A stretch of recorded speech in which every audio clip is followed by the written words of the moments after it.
सर्वांना नमस्कार. सर्व विद्यार्थी जे आहेत, मान्यवर दळवी साहेब आहेत, मुकेश भाऊ, देशमुख मॅडम, हळदणकर आहेत, कुबल मॅडम आहेत, सगळ्यांना नमस्कार. सर षोडश वर्ग घेणार आहे.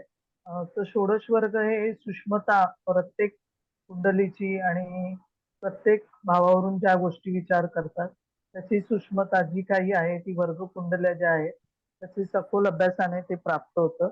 तर मी सरांना विनंती करते की सरांनी क्लासला सुरुवात करावी. धन्यवाद मॅडम, धन्यवाद.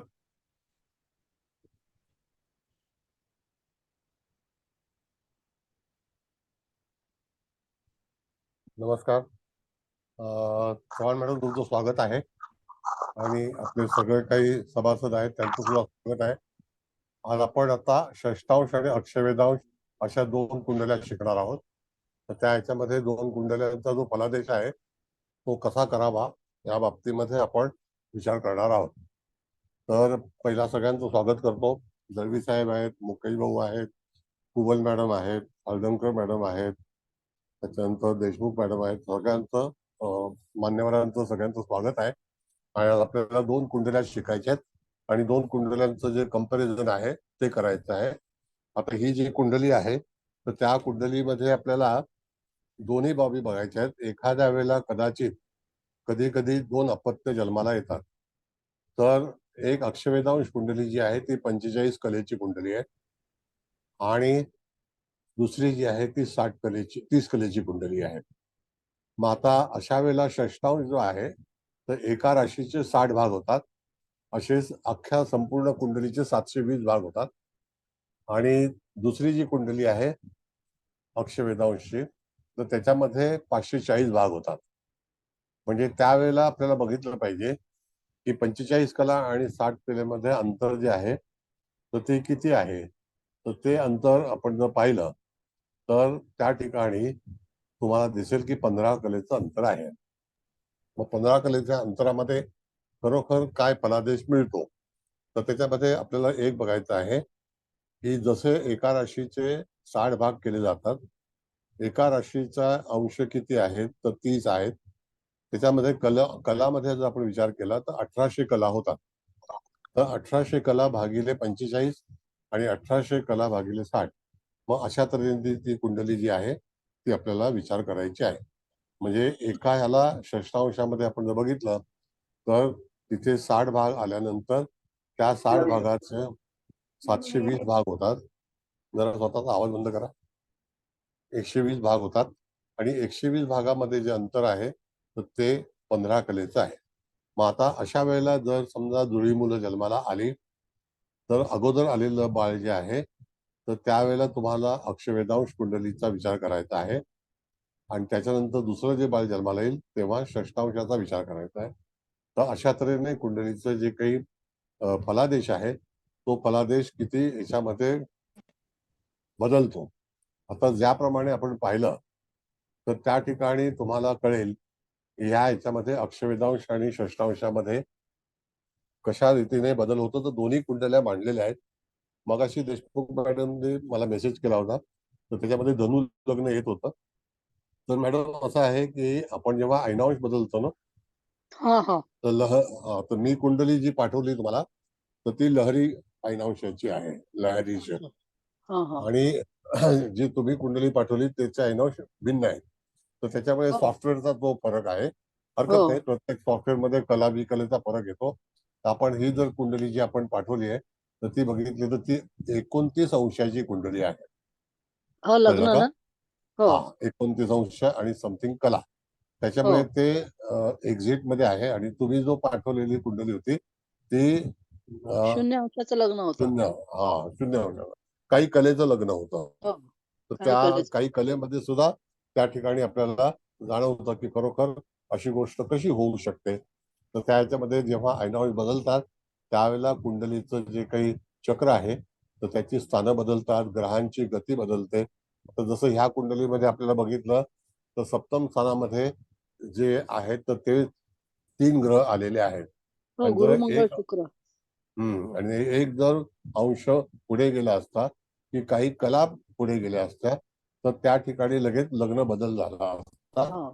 आणि त्यावेळेला आपल्याला फलिताच्या याच्यामध्ये बदल करता आला असता. मग आता षष्टांश कुंडली किंवा अक्षवेधांश कुंडली पाहताना किंवा त्या ठिकाणी फलादेश देते वेळी तुम्हाला अचूकतेकडे जायचं आहे. दुसरा भाग असा आहे की हे जे षोडश वर्ग आहे त्याच्यामध्ये अक्षवेधांश आणि षष्टांश कुंडली तुम्ही दरवेळेला पाहू शकता. त्याच्यामध्ये काही पर्टिक्युलर एखाद्या वेळेला पाहायचं आहे असं नाही. तर त्याचं मांडणी कशी केलेली आहे की जेव्हा तुम्ही अक्षवेधांश किंवा षष्टांशाची कुंडली पाहता किंवा त्याच्यावरून फलादेश देता तर त्यामध्ये सुद्धा 12 राशींचाच समावेश केलेला आहे. आणि 12 राशीमध्ये अचूकता कशी आहे तर ती जेव्हा कुंडली बनते तर तुम्ही साधा विचार करायचा आहे की जेव्हा आपल्याला 1 अंश भोगायला सरासरी 4 मिनिटं लागतात तर ती 2 अंश भोगायला किती मिनिटं लागतील असा भाग केलेला आहे. म्हणजे 1 अंश भोगायला 4 मिनिटं. कळलं का? तर 30 कला भोगायला किती वेळ लागेल तर 2 मिनिटं लागतील. पण कधी कधी असं होतं की काही वेळेला राशी छोटी असल्यामुळे कधी कधी तो प्रवास जो आहे तो 1 मिनिट 35 सेकंदाचा होतो. अशा तऱ्हेने तुम्हाला विचार करून 1 मिनिट 35 सेकंदामध्ये दुसरं बाळ जेव्हा जन्माला येतं त्याच्यामध्ये साधारणतः 5-6 मिनिटाचं अंतर असू शकतं.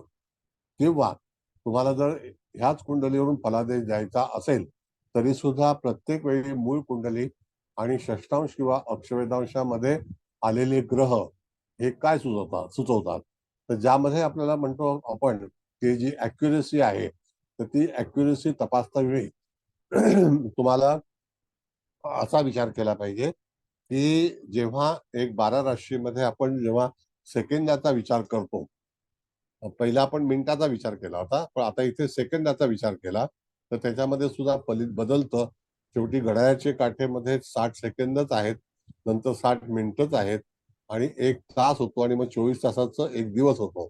मग तशाच तऱ्हेने आपल्या पूर्वाचार्यांनी घड्याळ जेव्हा बनलं नव्हतं तरी सुद्धा त्यांनी कला आणि विकला आणि गटी ह्याच्यावरती कुंडली बनवण्याचा आणि फलादेश देण्याचा जो काही मार्ग आहे तो आपल्याला सुचवला होता.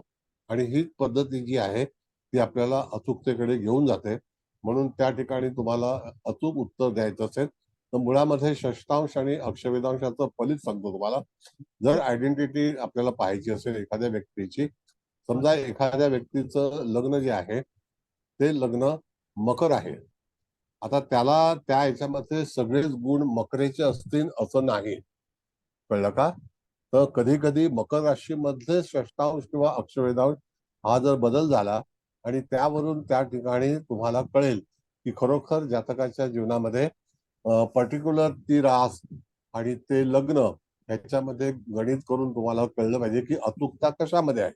तर त्या 2 मिनिटामध्ये किंवा 1 मिनिटामध्ये जे काही फलादेश द्यायचा आहे 2 मिनिटं तर त्यावेळेला तुम्हाला अचूकतेकडे चांगल्यापैकी फलादेश देण्याची शक्यता मिळण्याची शक्यता आहे.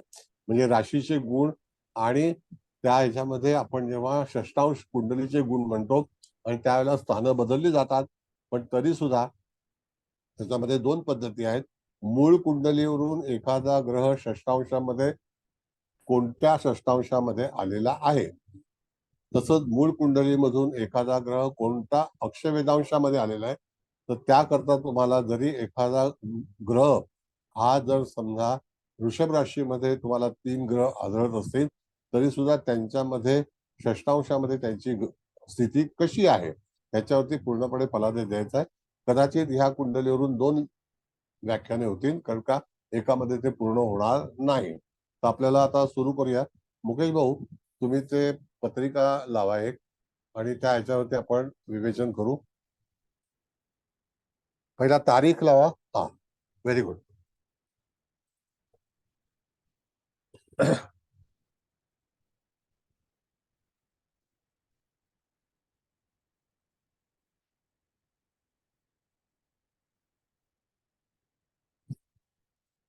ही 40 कलेची कुंडली पहिल्यांदा तुम्ही खवेदांश लावा. कळलं का?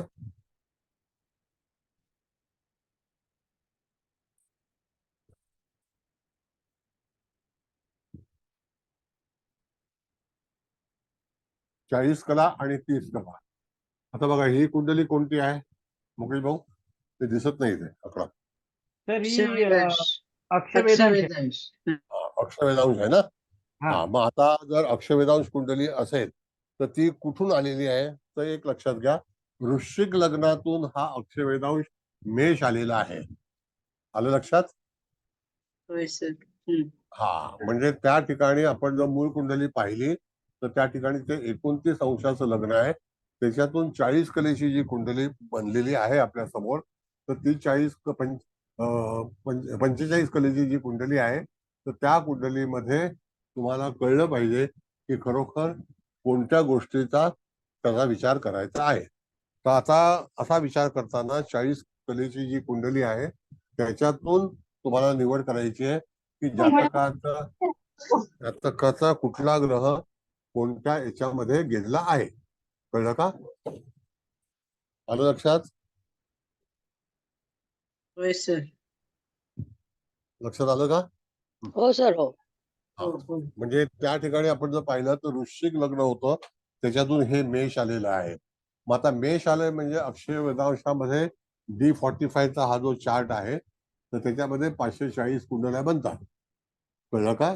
संपूर्ण याच्यामध्ये एका राशीच्या त्या 45 कुंडल्या आहेत एका राशीमध्ये. कळलं का? मग आता इथे मेष आलेला आहे, तर एखादी पत्रिका जेव्हा तुम्हाला तपासायची असेल तर वृश्चिक लग्न असताना त्याच्या अंगी हे अक्षवेधांश मेष आलेला आहे, तर पहिलं आपण त्याला प्राधान्य द्यायचं. कारण का की मंगळ आणि मंगळ म्हणजे त्या ठिकाणी आपण जर पाहिलं तर मंगळ वृश्चिकेचा पण आहे आणि मेषेचं पण आहे. मग तिथे आपण विचार केला तर त्या ठिकाणी अक्षवेधांशाचा विचार करायचा. आणि त्यानंतर आपण जर समजा षष्ठांशामध्ये गेलो तर त्या ठिकाणी D60चा जो चार्ट आहे तो तूळ लग्नाचा आहे. का तुमच्याकडे पत्रिका पाठवली आहे बघा, तूळ लग्नाचा आहे, तर त्या ठिकाणी ते लग्न कन्सिडर होणार नाही. त्या ठिकाणी ते लग्न आपल्याला पाहता येणार, म्हणून तिथे 2 ऑप्शन दिलेले आहेत. जसं लग्न असेल त्याप्रमाणे त्याचे गुण जे आहेत तर पहिल्यांदा तुम्हाला ठरवायचं आहे. आता जर आपण पाहिलं इथे तर एक नमुना म्हणून सांगतो तुम्हाला, मूळ कुंडलीमध्ये चंद्र केतूची युती मीन राशीमध्ये आहे. बरोबर आहे? मूळ कुंडलीमध्ये चंद्र केतूची युती आहे. तसंच अक्षवेधांशामध्ये सुद्धा त्या ठिकाणी पत्रिकेमध्ये मीन राशीलाच चंद्र केतूची युती झालेली आहे. याचा अर्थ की त्यांची युती ही अंशात्मक मीन राशीमध्ये आलेली आहे. तुम्हाला कळलं नाही तर आवर्जून विचारा, काही चिंता करू नका, आपल्याला चांगलं शिकायचंय. कळलं का? म्हणजे त्या ठिकाणी ही मीन रास जी आलेली आहे त्याच्यामध्ये चंद्रकेतूची युती आली आहे आणि सोबत राहू सुद्धा आलेला आहे. तर ह्या जातकाचं फलादेश करतेवेळी तुम्हाला पहिल्यांदा काय बघायचं आहे तर वृश्चिक लग्नामध्ये जो मेष अक्षवेधांश आलेला आहे, तर मेष आलेला असल्यामुळे त्या ठिकाणी तुम्हाला तिथून एखादा लग्नेश, हा लग्नेश वृषभ राशीमध्ये मूळ कुंडलीत आहे. कळलं का? आणि अक्षवेधांशामध्ये मंगळ जो आहे तो सिंह अक्षवेधांशामध्ये आहे. कळलं? मग आता त्या ठिकाणी तो त्रिकोणात बसलेला आहे, त्याला काय सांगायचं की खरोखर तो पॉझिटिव्ह आहे आणि तो मित्राच्या राशीत आहे. म्हणजे त्याचं जे काही फलादेश मिळणार आहे तो फलादेश अक्षवेधांशामध्ये परफेक्ट आपल्याला सापडतो. कळलं? आणि तेच जर षष्ठांशामध्ये आपण गेलो तर त्या ठिकाणी तुम्हाला मंगळ हा वृषभेमध्ये आलेला आहे, तर तिथे तो वृषभेतला मंगळ ऍडवायझेबल आहे का सिंहेचा मंगळ ऍडवायझेबल आहे? तर तुम्हाला काय वाटतं? तर त्या ठिकाणी सिंहराज ही वृश्चिक लग्नाची मित्र आहे. कळलं? वृश्चिक लग्नाची मित्र आहे. हो सर. आणि वृश्चिक लग्नाची शत्रू रात ही वृषभ आहे. कुंडली बघताना हे तुम्हाला तारतम्य बाळगणं गरजेचं आहे. त्याच्यावरती पुढे जाऊन तुम्हाला विचार करणं आवश्यक आहे किंवा फलादेश देणं आवश्यक आहे. मग तशाच प्रकारे जेव्हा तुम्ही एखादी कुंडली पाहाल तर त्यावेळेला तुम्हाला अक्षवेधांशामध्ये सूर्य सप्तमात आलेला आहे. सूर्य सप्तमात आलेला आहे, तर तो सूर्य कोणत्या राशीतून सप्तमात आलेला आहे? तो मिथुन राशीतून आलेला आहे. बरं, आता इथे अचूकतेला फार महत्व आहे. तर त्या ठिकाणी तुम्ही बघितलं तर तिथे ज्या राशींची निवड ग्रहाने केलेली आहे त्याच्या अंशावरून, म्हणजे त्याने किती अंश भोगलेले आहेत जन्माच्या वेळेला, त्याच्यावरून त्याची बैठक ही निश्चित केलेली आहे. तर त्यावेळेला तुम्हाला मूळचा सूर्य हा मिथुन राशीमध्ये असून तो त्याच ठिकाणी अक्षवेधांशामध्ये सूर्य तुळेला गेलेला आहे आणि तो नीचेचा झालेला आहे. कळलं? इथे सुद्धा नीच आणि उच्च याचा विचार करणं अत्यंत आवश्यक आहे. बरं, आता स्थान बदल करताना लक्षात घ्या, परत सांगतो तुम्हाला, स्थानाच्या बाबतीमध्ये पुन्हा एकदा विचार करा. आपण जी मुख्य कुंडली बनवतो ज्या वेळेला तिचं वृश्चिक लग्न आहे आणि त्याच्यातला अधिपती हा सिंह अक्षवेधांशामध्ये आहे, तर तो सिंह अक्षवेधांशाच फळ देईल. जरी हे दोन शुक्र आणि मंगळ हे एकत्र आले असतील तरी सुद्धा त्याचं फलित हे मिक्सिंग ज्याला म्हणतो आपण एकत्रित करता येणार नाही. पण तिथे फलित करतेवेळी शुक्राचं फलित जे आहे ते सप्तमेश हा सिंह राशीमध्ये आहे अक्षवेधांशामध्ये, आणि सिंह राशीवरून त्याला फलादेश द्यायचा, स्थानाला नाही, राशीला फलादेश आहे. मूळ स्थान जे आहे त्या मूळ स्थानाला फलादेश सांगितलेला आहे. तर मूळ स्थानाचा शुक्राचा फलादेश हा सप्तम स्थानाशी संबंधित. तर त्याच्यावरून जर सप्तम स्थान आपण निवड केलं तर सप्तम स्थानात कोणासाठी पाहिलं जातं, तर आपल्या जोडीदाराच्या संदर्भात आपण त्याचा फलादेश देतो. त्यावेळेला तो ऋषभ येथून तो त्या ठिकाणी सीमेत आलाय. जोडीदार स्त्री असेल का पुरुष असेल तेव्हा त्याच्या जीवनामध्ये अक्षवेधांशाप्रमाणे त्याला सिंह नवमांश जो मिळालेला आहे, तर सिंह अक्षवेधांश जो मिळालेला आहे, तर त्यावेळेला तिथे फलित सिंह राशीच सांगायचं. काय इथपर्यंत जे काही मी तुम्हाला सांगितलेलं आहे त्याच्यामध्ये तुम्हाला कळलंय का ते सांगा, मग आपण पुढे जाऊ. थोडी कठीण आहे कुंडली. हा बोला. म्हणजे आता आपल्याला सिंह राशीमध्ये शुक्र आणि मंगळ आले आहेत आणि हो. मूळ याच्यामध्ये सप्तमामध्ये शुक्र मंगळ आणि गुरु आहे. तर हो. इथे सिंह अक्षवेधांशामध्ये शुक्र आणि मंगळाचं फळ हे सिंह राशीला अनुसरूनच द्यायचं ना? हो बरोबर. सिंह गृहीत धरूनच फळ द्यायचं आहे ना? सिंह राशीतले येस हे दोन्ही येस. ग्रह आहेत हे समजूनच फळ द्यायचं ना?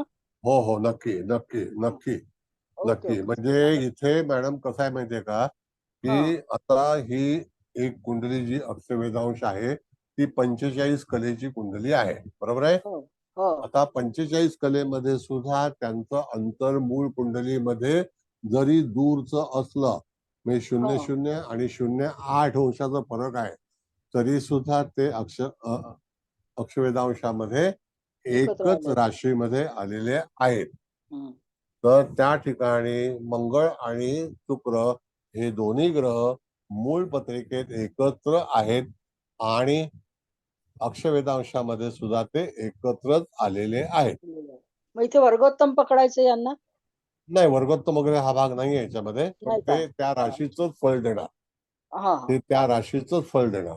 हो म्हणजे आलं त्या लक्षात. ठिकाणी मंगळ शुक्राची युती सप्तमात आलेली आहे, सोबत गुरु आहे, पण अक्षवेधांशामध्ये गुरुने पुढचं स्थान पकडलेलं आहे ते मकर आहे. कळलं का? हो, हो. तर त्या ठिकाणी मकर राशी आहे, स्थान दशम स्थानाचा संबंध इथे नाही, हो. हे नमूद करणे. तर शनी आणि त्यावेळेला गुरुचं मकर राशीशी हे करायचं. हा मकर राशीची, पण मुळात मकर पत्रिकेमध्ये शनी जो आहे तो कर्क राशीमध्ये आहे आणि तिथून हो तो मकरेत गेलेला आहे. मकरेत गेलेला आहे. हो तर त्याचं फळ द्यायचं अक्षवेधांशाच्या अनुसार. अनुसार आलं लक्षात. ओके. दुसरा भाग, आता फलादेश करतेवेळी तुम्हाला मूळ पत्रिकेचा भाग आहे आणि जेव्हा तुम्हाला अचूकतेकडे जायचं आहे तर गुरु मंगळ शुक्राची युती, तर त्याच्यामध्ये गुरु हा अक्षवेधांशामध्ये नीचेचा झालेला असून त्या ठिकाणी मंगळाचा आणि शुक्राचा अक्षवेधांश कुंडलीशी संबंध नाही. मग मंगळ शुक्राचा संबंध आहे, गुरुचा संबंध नाही. गुरु शुक्राचा संबंध नाही, गुरु मंगळाचा पण संबंध नाही, पण तो त्या ठिकाणी अक्षवेधांशावरून फलादेश करतेवेळी तुम्हाला सिंह राशीचा वापर फक्त 2 ग्रहांसाठी करायचा आहे, तो सुद्धा मंगळ आणि शुक्रासाठी. मग जर जोडीदाराचा प्रश्न असेल, विवाह झाला असेल किंवा नाही झाला असेल, जर झाला असेल तर त्या ठिकाणी आपण जर विचार केला तर इथे निश्चित शुक्र मंगळ हे एकत्र आहेत आणि अक्षवेधांशामध्ये पण एकत्र आहेत. त्याच्यामुळे त्या जातक जो आहे तो त्या ठिकाणी चांगला फलादेश त्याला सापडू शकणार नाही, त्याला मिळणार नाही, तिथे तो कलह निर्माण करेल. आता गुरु तिथे असल्यामुळे गुरु हा सप्तम स्थानाचा कारक ग्रह नाही. ह्याच्यामध्ये जेव्हा आपण अतिशय अचूकतेकडे जाऊ तेव्हा जातकाचा प्रश्न हा जर समजा दशम स्थानाशी संबंधित असेल तर त्यावेळेला दशम स्थानामध्ये वृश्चिक लग्नाला सिंहराज सप्तम दशम स्थानामध्ये येते. त्यावेळेला त्याचा अधिपती सूर्य हा अष्टमात असून तो अक्षवेधांशामध्ये कुठेशी आहे तर तुळेला आहे की नाही, हो म्हणजे त्याचा तो निगेटिव्ह फलादेश आहे. तिथे सुद्धा उच्च आणि नीच याचा विचार केला जातो, स्थानाचा विचार केला जात नाही. कारण सांगतो तुम्हाला त्याचा विषय असा आहे की 540 स्टेप्स ही स्थानं कशी बनवणार आपण, बनवू शकतो का? नाही. जसं 108 नवमांश जे आहेत सर्वतोबद्ध चक्र शिकल्यानंतर आपण सूक्ष्मांशाकडे वळतो आणि फलादेश देतो, तर तसेच या ठिकाणी तुम्हाला षष्टांश किंवा अक्षवेधांशाशीच फलादेश हा निश्चित करायचा असतो आणि आहे.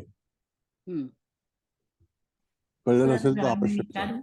हा बोला बोला बोला. तर सॉरी, मला सुरुवातीचं जरा मी मागे नेते तुम्हाला. सुरुवातीचं मला कळलं नाही की अक्षय वेदांश म्हणजे जुळ्या मुलांसाठीच तुम्ही ही कुंडली घेताय ना? नाही, मला ऐकायला नाही आलं बरोबर. बोला मॅडम. नाही, आता ही कुंडली जी आपण घेतोय ही जुळ्या मुलांसाठी घेतोय की? नाही, ऑप्शन आहे जुळ्या मुलांसाठी. जर समजा जुळी मुलं जन्माला आली तर अगोदर जे जन्माला आलेलं बाळ आहे तर त्याच्यासाठी अक्षवेधांश आहे, आणि जे बाळ नंतर जन्माला येईल त्यावेळेला षष्टांशामध्ये आहे. पण एरवी कशासाठी घ्यायची ही? एरवी सुद्धा जनरल प्रिडिक्शन साठी. म्हणजे ज्या वेळेला आपण विचार केला मॅडम की आता षष्टांश कुंडली आहे, बरोबर आहे, तर षष्टांश कुंडली ज्या वेळेला तयार होते तर त्यावेळेला ती 30 कलेची असते की नाही, बरोबर आहे, 30 कलेची कुंडली आहे ती. मग आता 30 कलेची जर कुंडली आहे आणि इथे 45 कलेची आहे, तर इथे 45 कला झाली तर त्या ठिकाणी तिथे 540 स्टेप्स येतील. कारण का स्थान बरोबर आहे. मग त्या ठिकाणी षष्टांशामध्ये 720 येतील. म्हणजे संख्या का वाढली, तर संख्या वाढली कारण का की तो 30 कलेचा भाग आहे आणि इथे 45 कलेचा भाग आहे. 45 कलेची आहे म्हणून तिथे स्थानं कमी झाली, 540 झाली ना. बघा तुम्ही 45. हा, फक्त मला हे नव्हतं कळलं की जसं आपण द्रेष्टान भावंडासाठी त्रिशांश आजारपणासाठी, तसं ही अक्षवेधांश ही स्पेसिफिकली कशासाठी? अक्षरशः पहिला जे बाळ जन्माला येईल त्याच्यासाठी, आणि दुसरं बाळ जन्माला येईल त्याला षष्टांश. सर पण मी आता विचारू, बोल. सॉरी आता मी जुळ्यातली आहे. माझ्या सोबत जिचा जन्म झाला तिचा जन्म वेळ 4:20 होती आणि माझी 5:17. मग आमच्या दोघींच्या याच्यामध्ये सगळ्याच कुंडल्या बदललेल्या राहतील की नाही? अक्षवेधांश सगळं एकूण एक बदललेलं राहील ना? मग हो. मग तेव्हा मी काय सांगितलं तुम्हाला, एक तर पहिली गोष्ट की तुमची जी मुख्य लग्न कुंडली असेल त्याचे अंश तुम्हाला बघितलेच पाहिजे. किती वेळेचा फरक आहे दरम्यान अंतर. सॉरी सर, मध्ये फोन आला, कट झालं होतं. काय म्हणालात आपण? दोघांमध्ये किती वेळेचं अंतर आहे? आता म्हणजे 4:20 आणि 5:17 असं अंतर आहे. 40 आणि म्हणजे 20 आणि 17 म्हणजे 37 मिनिटाचं अंतर आहे ना मॅडम. हा. मग कदाचित त्याच्यामध्ये लग्न पण बदली होऊ शकतं किंवा लग्न बदली झालं तर नवमास बदली होऊ शकतो. सगळंच बदलतंय ना, कारण माझं मकर लग्न आहे, तिचं धनु लग्न होतं. हा, मग त्या धनु लग्न हे अगोदर जन्माला आलेलं आहे. अच्छा. मग धनु लग्न अगोदर जन्माला, त्याच्यानंतर मकर लग्न आलं. पण ती 2 महिन्यांनी गेली ती, हा, माझ्यासोबत जी होती ती. पण मग सगळं ज्या वेळेला हे बदललेलं राहील त्यावेळेला मग कसं हे करायचं, की मग त्यावेळेला ऍज अ इंडिव्हिज्युअल म्हणूनच दोघींच्याही पत्रिका बघायच्या, हो म्हणजे दोन्ही हो जुळ्यांच्या बघायच्या. हो, पर्सनल बघायचं.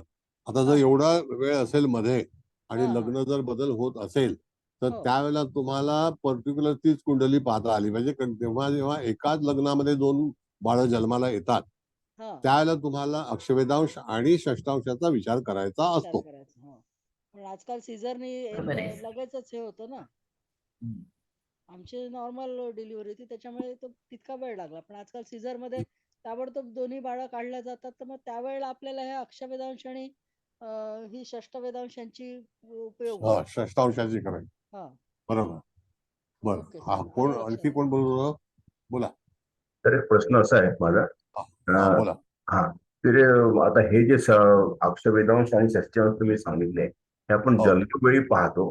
पण आता समजा हे आज समजा 30-40 वर्षाचे ते असतील समजा, हो तर आज समजा काही त्यांना सांगायचे काही प्रश्न असतील तरी ह्या कुंडल्या ह्याच पाहायच्या का? हो, जर समजा तुमच्याकडे दोन्ही भावंड आली किंवा 2 भावंड नाही आली, जुळी नाही आली अच्छा. आणि जुळी नसेल तरी सुद्धा पर्टिक्युलर तुमचीच कुंडली तुम्हाला पाहायची असं समजा. हा बरोबर आहे. हा. आता तुमचं जे मुख्य लग्न आहे ते कुठलं आहे? आपलं हे वृश्चिक आहे. वृश्चिक आहे. बरोबर आहे. मग त्याला पॉझिटिव्ह लग्न कुठलं आहे? तर त्या ठिकाणी सिंह लग्न आहे, कळलं का? आणि मेष लग्न आहे, धनु लग्न आहे, कळलं? हा तर हा ह्या 3 गोष्टी वृश्चिकेमध्ये ज्याला आपण म्हणतो ती एक तर त्याच्या मित्रांच्या आहेत. बरोबर आहे. हा बघा सांगतो बरं, म्हणजे बर्थ टाइम रेक्टिफिकेशन पर्यंत आपण जाऊ, हरकत नाही. तुम्ही आता विचारलेला प्रश्न अति उत्तम आहे, सगळ्यांना कळेल, कारण हे एकाच वेळेला होणार नाही सगळं. तर आता वृश्चिक लग्नाच्या याच्यामध्ये आपण बघितलं तर मेष आहे, धनु आहे, सिंह आहे, हा नाही का? हा. हे त्याचे मित्र आहेत. बरोबर आहे. बरोबर आहे. येस, बरोबर आहे सर. करेक्ट. बरोबर आहे. आता जेव्हा तुम्हाला जर समजा तुमचं वृश्चिक लग्नाला तुमचा षष्टांश कोणता आलाय,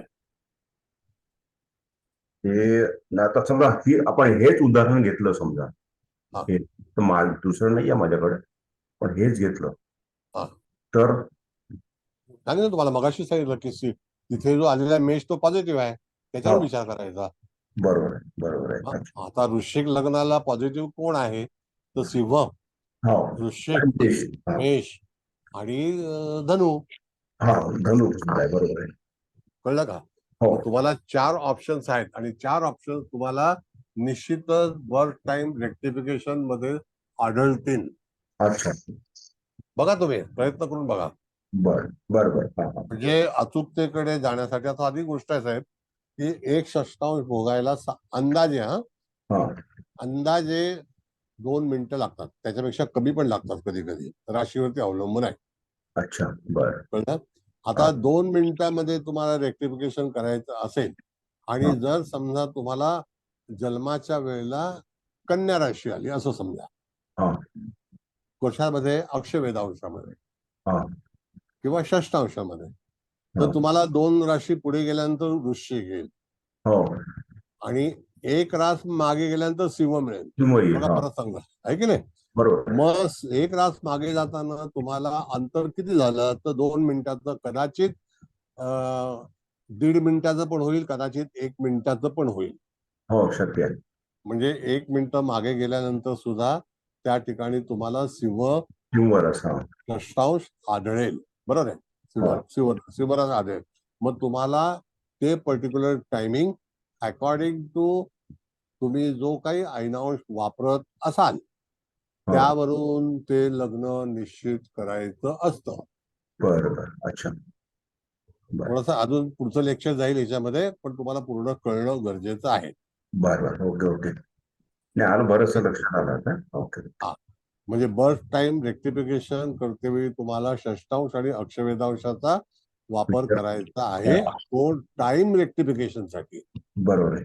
बरोबर आहे. आणि त्यावेळेला समजा आता तुम्ही वृश्चिकशी संबंधित आहात हा आता, तर त्यावेळेला तुमचं जे काही पेशा आहे किंवा तुम्ही जे काही काम करत आलेलं आहात किंवा करणार आहात पुढे जाऊन, हा तर त्यावेळेला तुमचा टेक्नॉलॉजी, इंजिनिअरिंग अशा संदर्भात काही तुमचा जो काही कारोबार होता किंवा तुम्ही जे कार्य केलेलं आहे, कर्म आहे, ते त्याच्याशी निगडीत होतं का?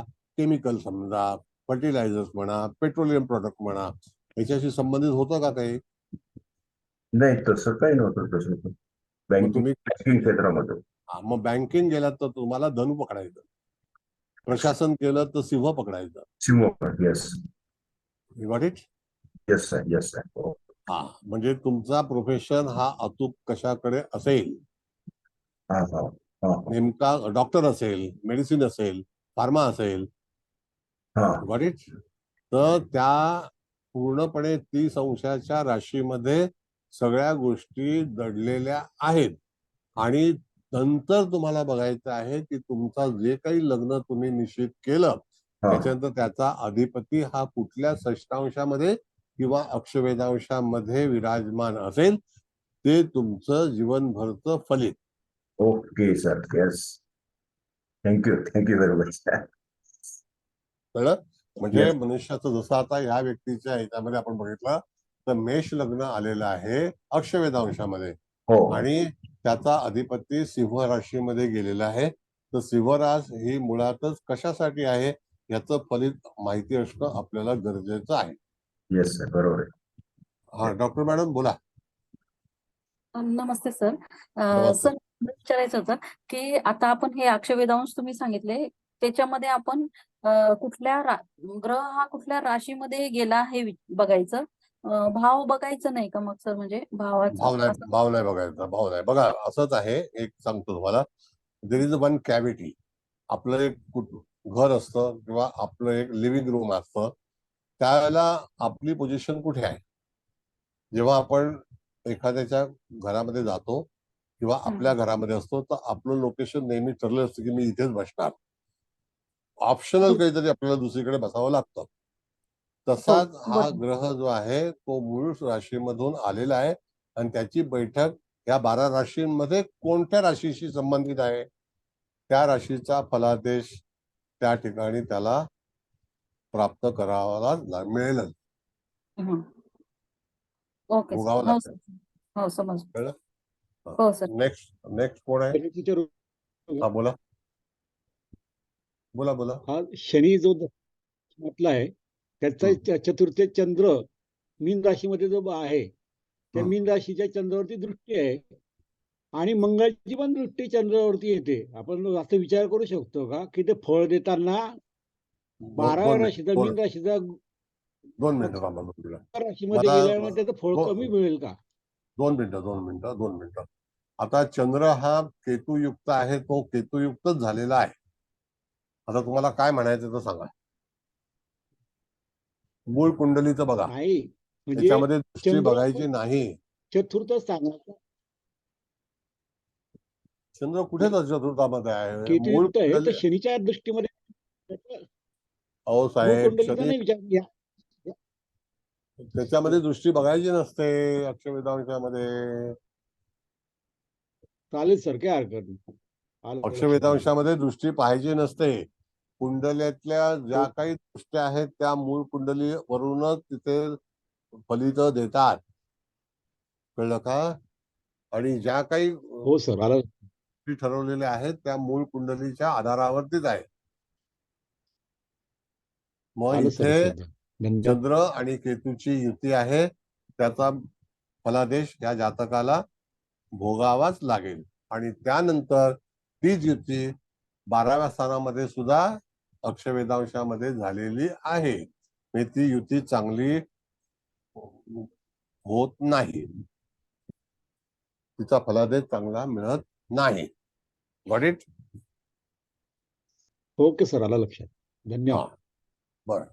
आता असं करत करत आपण जर गेलो तर त्या ठिकाणी शनी मूळचा कर्क राशीमध्ये आहे आणि तो अक्षरदांशामध्ये मकर राशीत आलेला आहे.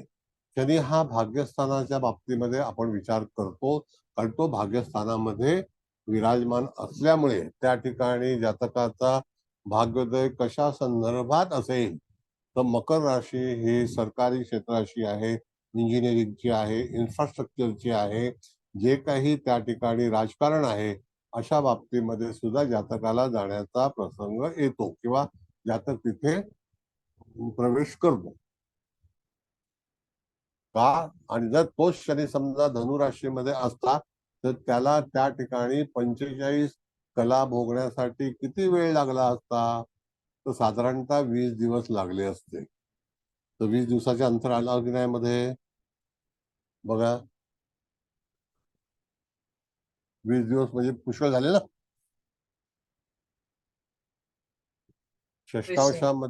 षष्टांशामध्ये 15 दिवस लागतात. षष्टांशामध्ये 15 दिवस लागतात. याचा अर्थ अक्षवेधांशामध्ये 20 दिवस लागतील. कारण का की 45 कलेचा तो प्रवास आहे आणि षष्टांशामध्ये 30 कलेचा आहे. याची जर तुम्हाला गणित मध्ये माहिती नसेल तर कुंडली बनवताना पण चुका होतील आणि कुंडली वाचताना पण चुका होतील. बोला, व्यवस्थित कळलं पाहिजे.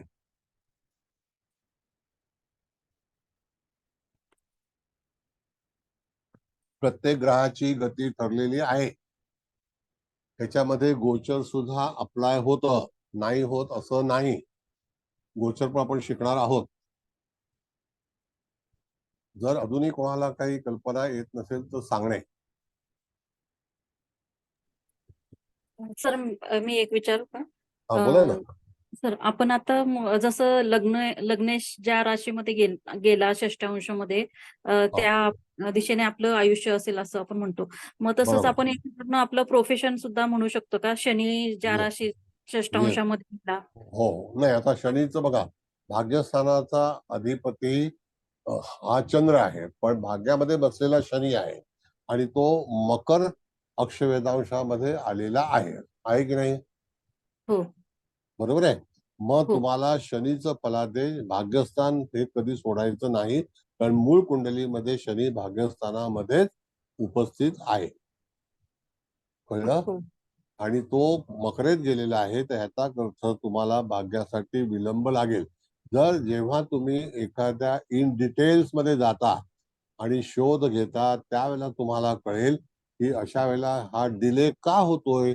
कारण का की तो अक्षवेधांशामध्ये मकर राशीमध्ये उपस्थित आहे किंवा होता. हो. बरोबर. हो हो हो सर हा. खूप छान समजलं सर. अगदी म्हणजे आतापर्यंत नुसतं बघितलं जात होतं ती अक्षवेधांश कुंडली म्हणून, पण काय कळत नव्हतं काय कसं वाचायची. ते आज हा. खूप छान समजते सर. Thank you sir. सर हा, सर बोला बोला बोला. माझा सर हे गेला, वायफाय गेला. ते होळी खेळते ते पोरांनी ती वायर तोडले, त्याच्यामुळे आता काय होणार नाही. तर मला मोबाईलचाही चालत नाही बरोबर. मग आता मी लिव्ह होतोय. पण लिहू कसं, तुम्हाला काय पाहता येत नाही? नाही नाही, नेटवर्क चालतच नाही बरोबर, रेकॉर्डिंग पण नाही होणार. नाही रेकॉर्ड नाही. वायफाय नाही कुबल वायफाय मॅडम गेलेलाच रेकॉर्डिंग आहे. हा कुबल मॅडम करतायत. मग तुम्ही थांबू शकताल तर थांबा. हो थांबेपर्यंत थांबतोय, तेच सांगतो तुम्हाला. ठीक आहे, ठीक आहे. हा, जोगळेकर साहेब बोला. हा सर. सर याच्यात राहू केतू हे एकाच ह्याच्यात आलेत. त्याचा कसा आपण विचार करायचा? त्याचा पण फलादेश तसाच द्यायचा. अक्षवेधांशामध्ये राहू केतू एकत्रच येतात हा आणि षष्टांशामध्ये भिन्न भिन्न येतात. हो. कळलं का? मुख्य कुंडलीत केतू बरोबर चंद्र आहे आणि तिथे तो राहू केतू बरोबर चंद्र आलाय. हा, आता ऐका, हा. चांगली गोष्ट आहे. आता मूळचा राहू कन्या राशीचा आहे आणि अक्षवेधांशामध्ये तो मीनेला गेलेला आहे. हो. याचा अर्थ तुम्हाला मीन राशीचेच फलादेश द्यायचे. अच्छा. आता मीन राशीचा फलादेश हा कशा संदर्भात असेल तर मीन रास कोणाची आहे, तो गुरुची आहे. गुरुचे. आर्थिक गोष्ट ही मीन राशीतून पाहिली जाते आणि धनुराशीतून पाहिली जाते. आर्थिक संपत्ती, आर्थिक धोरण. त्यानंतर मीन राशीकडे रिटायरमेंट आहे. मीन रास ही मूळ कुंडलीमध्ये 12व्या स्थानात आलेली आहे, व्यय आहे तो. आणि षष्टांशामध्ये तुम्ही गेलात आणि त्यावेळेला मीन राशीमध्ये जर राहू असेल अक्षवेधांशामध्ये तर त्या ठिकाणी तुम्हाला जे फलादेश मिळणार आहेत तर ते मीन राशीचेच मिळतील, 12व्या स्थानाचे मिळणार नाहीत, ते लाभस्थानाचेच असतील.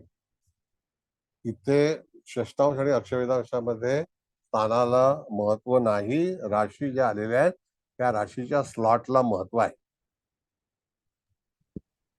बरोबर. पण चंद्राशी याचा काय संबंध जोडायचा चंद्र दूर आहे, चंद्र समसप्तक योगात आहे, सप्तकात? बरोबर. तो सुद्धा हानिकारकच आहे. बघा कसं असतं की जेव्हा राहुयुक्त चंद्र असेल तर केतूचे पण भोग भोगावे लागतात आणि राहूचे पण भोगावे लागतात हो, मूळ कुंडलीत. बरोबर. मूळ कुंडलीत. आणि अक्षवेधांशामध्ये ते एकच आलेत, मग फलित ते चंद्राला दोन्ही ग्रह जे आहेत ते डॉमिनेट करतील. चंद्राच्या बाबतीमध्ये किंवा इत्यादी कुठल्याही ग्रहाच्या बाबतीमध्ये जर एखादा ग्रह राहू किंवा केतू मिश्रित आला असेल आणि तो अक्षवेधांशामध्ये सुद्धा त्या ठिकाणी जर एकत्रित आला तर त्याची ही हानिकारक म्हणून समजावं. बरोबर. Thank you sir. ओके.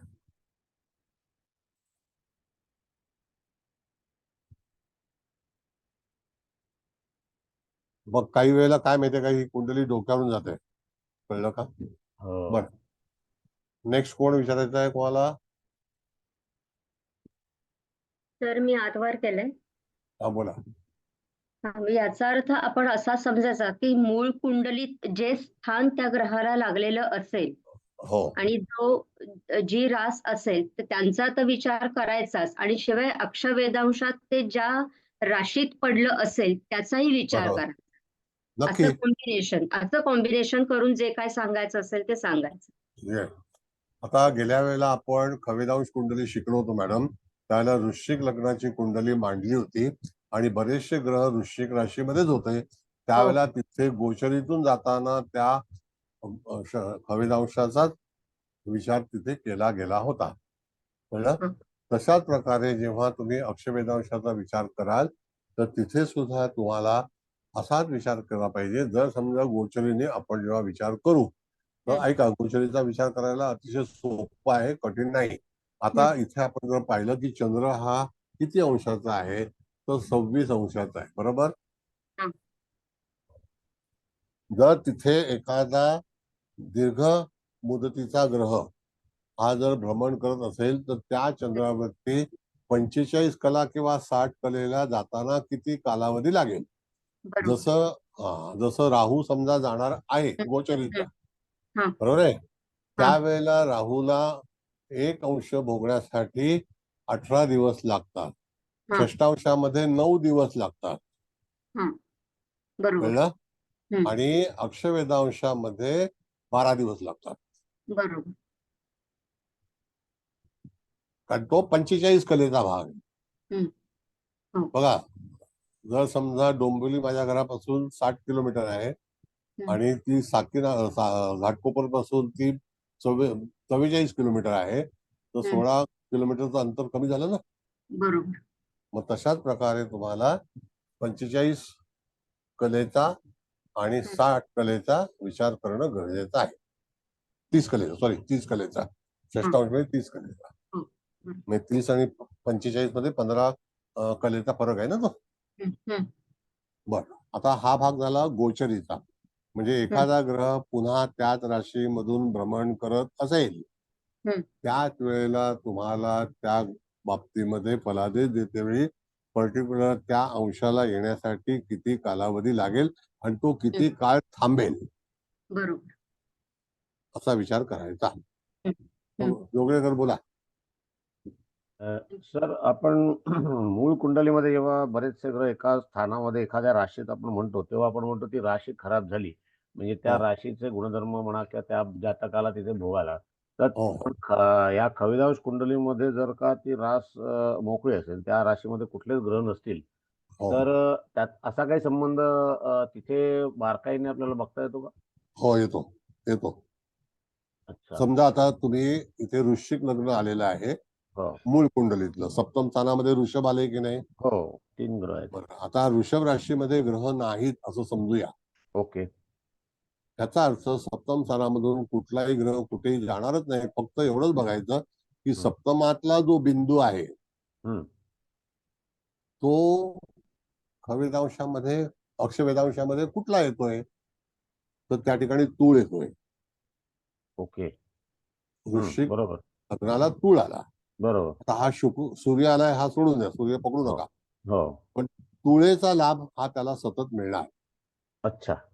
ओके. कितीही जरी तुम्ही केलं, ग्रह नसेल, हा. लग्न स्थान रिकाम आहे, हम्म. त्याच्या समोरची रास जी आहे ती ऋषभ आहे हम्म. आणि ऋषभेला अक्षवेदांश तूळ आलेला आहे. बरोबर. मग त्या तूळ राशीचा फलादेश मिळेल. अच्छा. ओके. कळलं? हो, आणि हो. जसं मगाशी सांगितल्याप्रमाणे वृश्चिक लग्न आहे तिथे जो मायक्रॉन मध्ये आपण जर गेलो तर मेष आला. मायक्रॉन बरोबर. मायक्रॉन म्हणजे अतिसूक्ष्म. सूक्ष्म. हा. मग म्हणजे तसंच जर का मुख्य कुंडलीमध्ये जे जास्त ग्रह असतील आणि इथे जर का मोकळी असेल किंवा एखादच ग्रह असेल तर हा. त्या राशीच्या त्याप्रमाणे आपण हे सांगायचं. नक्की अच्छा. नक्की. कसं आहे की इंजिनिअरिंग मध्ये पूर्वी एका इंचाला 1000 भाग झाले हो. तर त्याला थाव म्हणायचे. थाव हो. म्हणजे 1000. बरोबर. आणि जेव्हा मायक्रॉन सिस्टम आली त्यावेळेला एका इंचाचे 10,000 भाग आले. तो मायक्रॉन मध्ये आला. तर मायक्रॉन मध्येच हल्ली हिशोब चाललेला असतो इंजिनिअरिंगचा. आता थाव मध्ये इंजिनिअरिंगचा हिशोब नाही. थाव ही ब्रिटिश सिस्टम होती, मायक्रॉन ही अमेरिकन सिस्टम आहे. एवढी अचूकता डे बाय डे वापरात आलेली आहे. फ्रिक्वेन्सी आपण ज्याला म्हणतो, आपण मोबाईलवरती बोलतो त्याला फ्रिक्वेन्सी विचार करतो की फ्रिक्वेन्सी आहे का, म्हणजे एक कॉल दुसरीकडे जाताना त्याची फ्रिक्वेन्सी किती अवेलेबल आहे, किंवा एखादी ट्रेनची त्या दरम्यानचं अंतर त्याला फ्रिक्वेन्सी म्हटलेलं आहे. एक ट्रेन नंतर दुसरी ट्रेन किती. बरोबर आहे. थँक्यू. ओके. बघा थोडस कठीण जाईल पण तुम्हाला चांगलं शिकता येईल. बरोबर. काही कळलं असेल तर विचारा. आपण पुढे हे करायचं आहे. प्रत्येक ग्रह घ्यायचा आपल्याला. सुरुवातीला आपण अक्षवेदांशच घेणार आहोत, मग पाहिजे तर षष्ठांश घेऊ. आता आपल्याला बुधाचं जर फलित बघायचं असेल तर बुध हा मूळ 2 अंशाचा आहे, मूळ कुंडलीमध्ये कर्क राशीमध्ये. कळलं?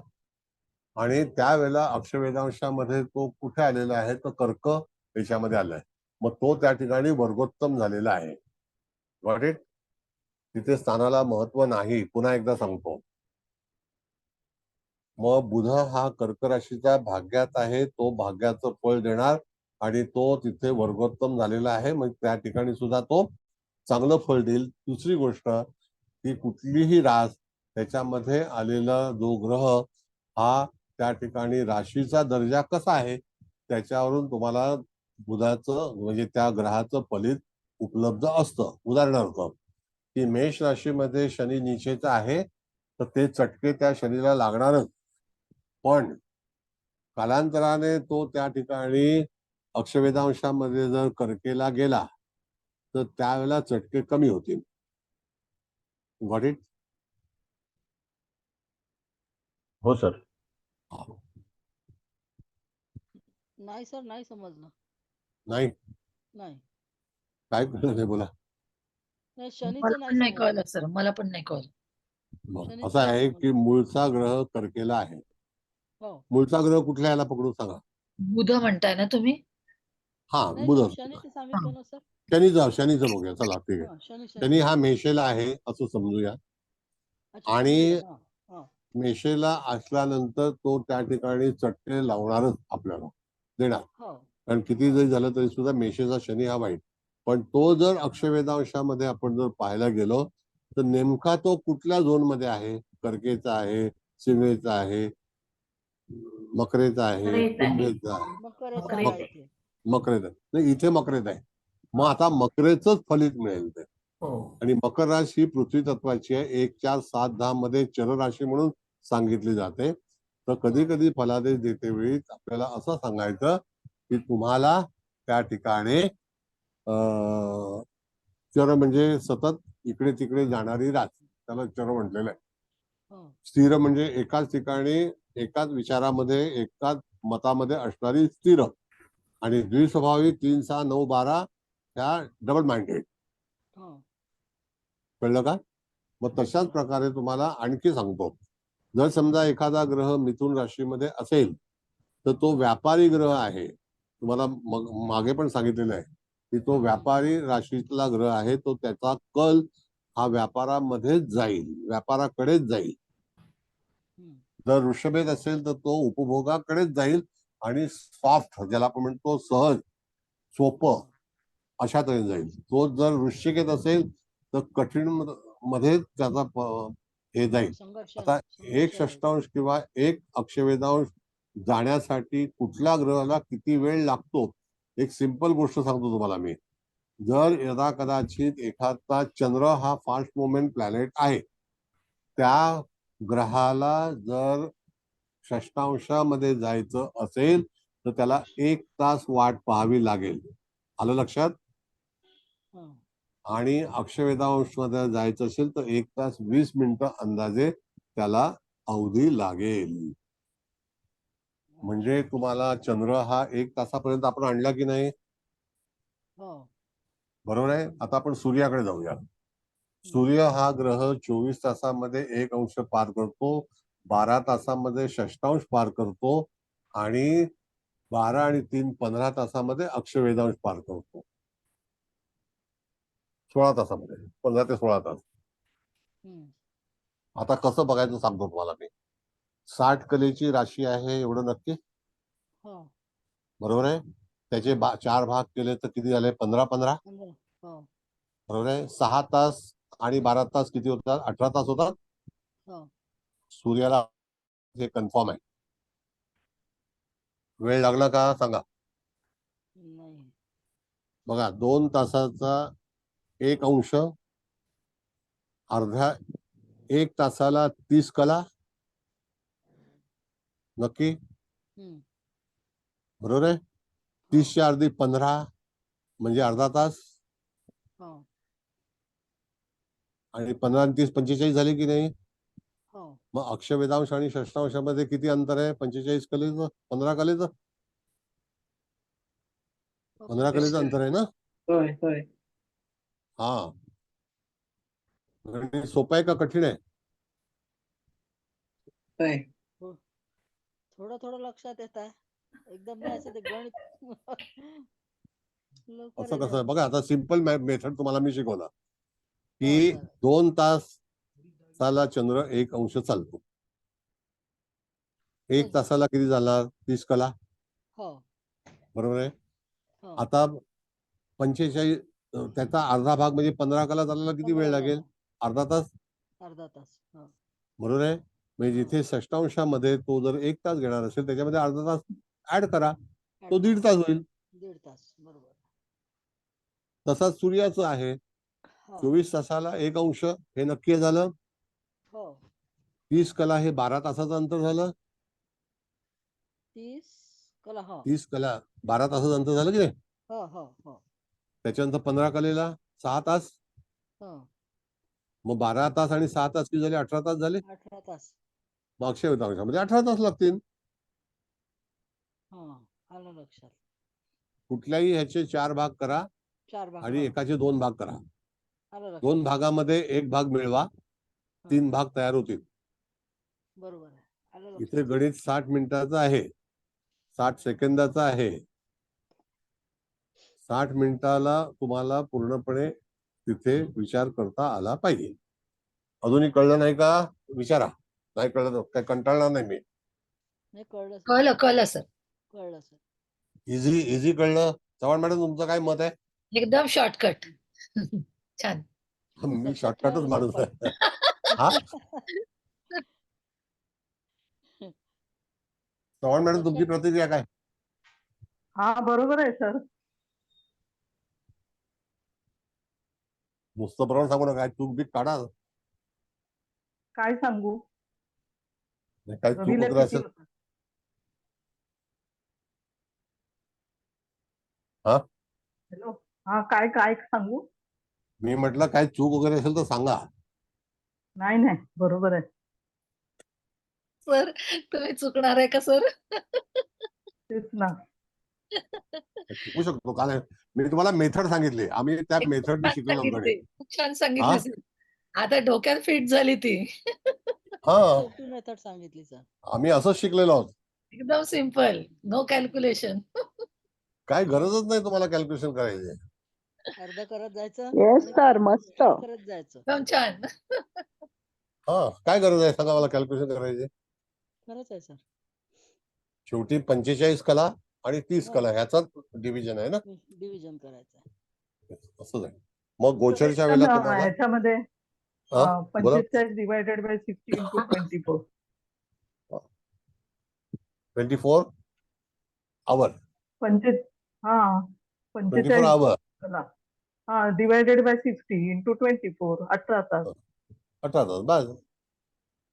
मग त्याच्यामध्ये आपण 30 ला केलं तर 12 तास आणि त्याच्या 30 ला 30 ला केलं अर्धा तर केलं 12 तर तास. आणि मग 15 ला केलं तर 6 तास. बुधाला पण तेवढे, शुक्राला 9 तास. येस. मग असं तासाचं गणित जे आहे ते तुम्हाला गोचरीने वापरायचं आहे. मग अक्षरवेधांश असो का षष्टांश असो. आलं लक्षात? बरं आता फलादेश, आता तुम्ही सांगा काय काय फलादेश द्यायचा आहे, कशा बाबतीत विचारायचं आहे. जातकाची कुंडली आपल्या समोर आहे. आज आपण अक्षरवेधांशाबद्दलच विचार करणार आहोत. पुढे जाऊन आपण दुसऱ्या कुंडलीचा विचार करू. ऑप्शन आपल्याकडे दोन्ही कुंडल्या आहेत. तुम्हाला कोणती पाहिजे ते मग मी मेथड समजवलं होतं की तुमचं सर, लग्न आता कुठलं आहे. शनी गुरु अक्षवेधांशामध्ये याच्यात आहे, मकर राशीमध्ये आहे. हो मग ह्या माणसाचा अधिकाराशी संबंध आहे. नाही, आता ही कुंडली मॅडम कुठल्या व्यक्तीची आहे म्हणून नाही, ही आपल्याला डेमो लेक्चर्स म्हणून घेतलेली आहे. हं. फक्त त्याच्यावरती व्याकरण कसं करावं त्या बाबतीमध्ये फलादेश करायचा आहे. तर जर समजा अशी कुंडली आपल्याकडे आली तर तुम्हाला राशीचं धोरण, आता उदाहरणार्थ जर समजा त्या ठिकाणी कुंभेत आला शनी, हं. तर कुंभेचं तुम्हाला कॅल्क्युलेशन करायचं आहे. कुंभ काय सांगते, हं. मग कुंभेचे जे काही, म्हणून पहिला राशींचा जो फलादेश आहे ना तो तुम्हाला शिकणं गरजेचंच आहे. बरोबर आहे सर. पण शनी इथे याला अधिकार देईल ना? शनी हो आणि अधिकार गुरु. देईल, पण तरी सुद्धा तो हं. भाग्येश आहे. बघा परत सांगतो, हो. भाग्यामध्ये आल्यामुळे, भाग्यात असल्यामुळे तो जेव्हा मकर राशीशी संबंधित आला तर तिथे डिले हे निश्चित आहे. तिथे हो. सगळी कार्य भाग्यासंदर्भात ताबडतोब होणार नाही. तर त्याच्यापेक्षा बेटर कोण आहे तर बुध आहे. हो. बुध वर्गोत्तम झालेला आहे ना, हो. मग बुध बेटर आहे. शनीपेक्षा बुध हा लवकरात लवकर फलादेश देईल. आता राहिला भाग काय माहितीये का, मूळ पिंड जो आहे तो वृश्चिकेचाच आहे. तर तिथे कॉन्सन्ट्रेट तुम्हाला करायचं आहे तर ते शुक्र आणि मंगळावरतीच करायचं आहे. कारण लग्नेश आणि त्या ह्याच्यामध्ये सप्तमेश हा जो आहे, म्हणजे सप्तमात असणारा ग्रह, लग्नेश म्हणजे मंगळ आणि सप्तमेश सप्तमात, तो शुक्र आणि मंगळाची युती ही तिथे आहे. आणि ते दोन शत्रू अक्षवेधांशामध्ये सुद्धा एकत्रित आलेले आहेत. याचा करता त्या ठिकाणी जातकाच्या जीवनामध्ये तुम्हाला फलित करतेवेळी हा योग्य फलादेश मिळणार नाही. जर समजा यदा कदाचित त्यांचं अंतर जर बदललं असतं, वेगळं झालं असतं, तर कदाचित त्यांचा अक्षवेधांश हा भिन्न आला असता. तो कदाचित शुक्राला तूळ पण येऊ शकतो, येऊ शकत नाही असा भाग नाही. मग त्यावेळेला तुळेत असेल तर त्यावेळेला तो चांगला प्रतिसाद देईल. पण मंगळासोबतच तो आलेला आहे त्याच्यामुळे प्रतिसाद त्याला चांगला मिळणार नाही. सर म्हणजे आपण असं म्हणायचं का की अक्षवेधांश मध्ये आपण बघताना लग्न कुंडली मधला जो सप्तमेश आहे त्याला कुठली राशी मिळाली ही बघायची. हो हो आणि हो कारक ग्रह सुद्धा बघू शकतो का सर, शुक्र आपण? हो नक्की नक्की. सप्तम स्थान हे शुक्राचं कारक आहे.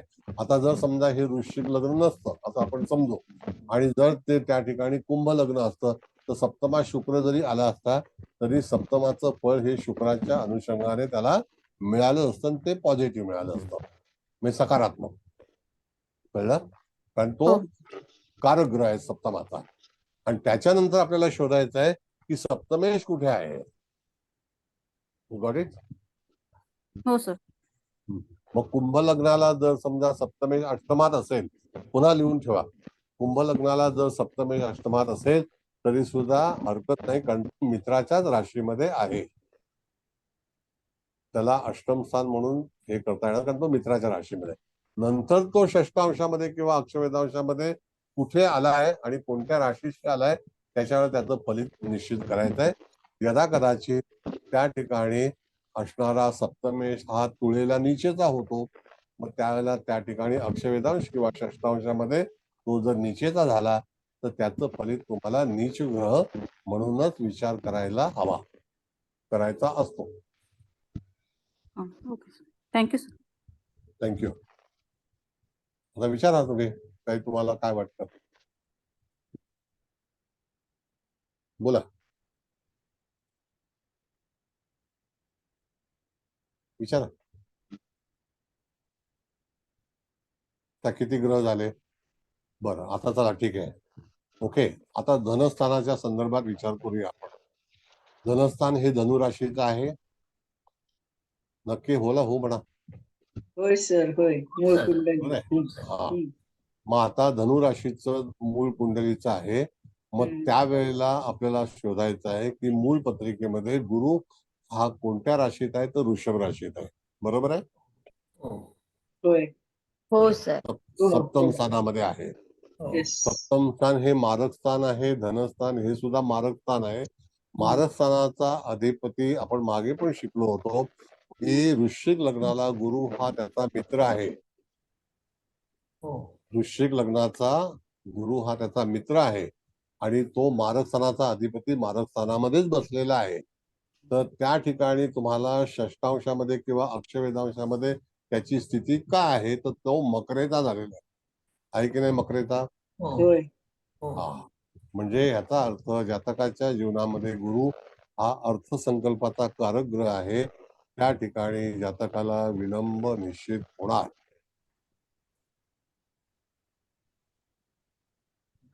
अधिकतम शनीचे जे काही फलादेश आहेत ते गुरुच्या बाबतीमध्ये लागू पडतील. राशी आपण जसं पाहतो, तास, मिनिटं, सेकंद ह्याला जेवढं महत्व आहे, तास म्हणजे राशी, त्याच्यानंतर मिनिट म्हणजे अंश, सेकंद म्हणजे कला. आलं लक्षात.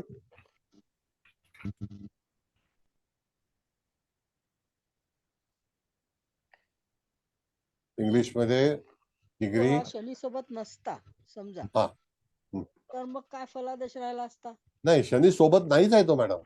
एक मिनिट. नाही नाही, हा आपला गैरसमज आहे की तो मकरेत आहे. मूळ कुंडलीमध्ये ते लोक, ते दोघही समसप्तक योगात आहेत,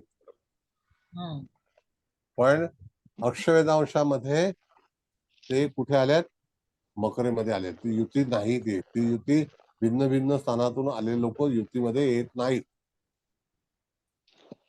कळलं का. सॉरी, माझा गोंधळ झाला होता सर.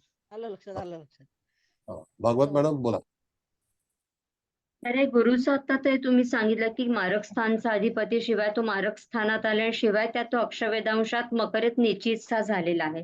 त्याच्यामुळे त्याचा जो अर्थसंग्रह जो किंवा धनसंचय जो काही जातकाला करायचा असेल तर म्हणजे विलंब होईल तो त्याच्यामध्ये होईल का, की त्याला सेटल व्हायला आयुष्यात खूप वेळ लागेल असं समजायचं. नाही, सेटल व्हायला वेळ नाही लागणार, पण आर्थिक धोरण जे आहे मॅडम त्याच्यामध्ये काहीतरी अप्स अँड डाऊन निर्माण होतील. कारण का, की शेवटी तो मार्केश आहे आणि वृश्चिक लग्नाला गुरु हा मार्केश जरी असला आणि त्याची स्थिती कुंडलीमध्ये चांगली असेल तर तुम्हाला त्याच्यामध्ये प्रॉब्लेम येणार नाहीत.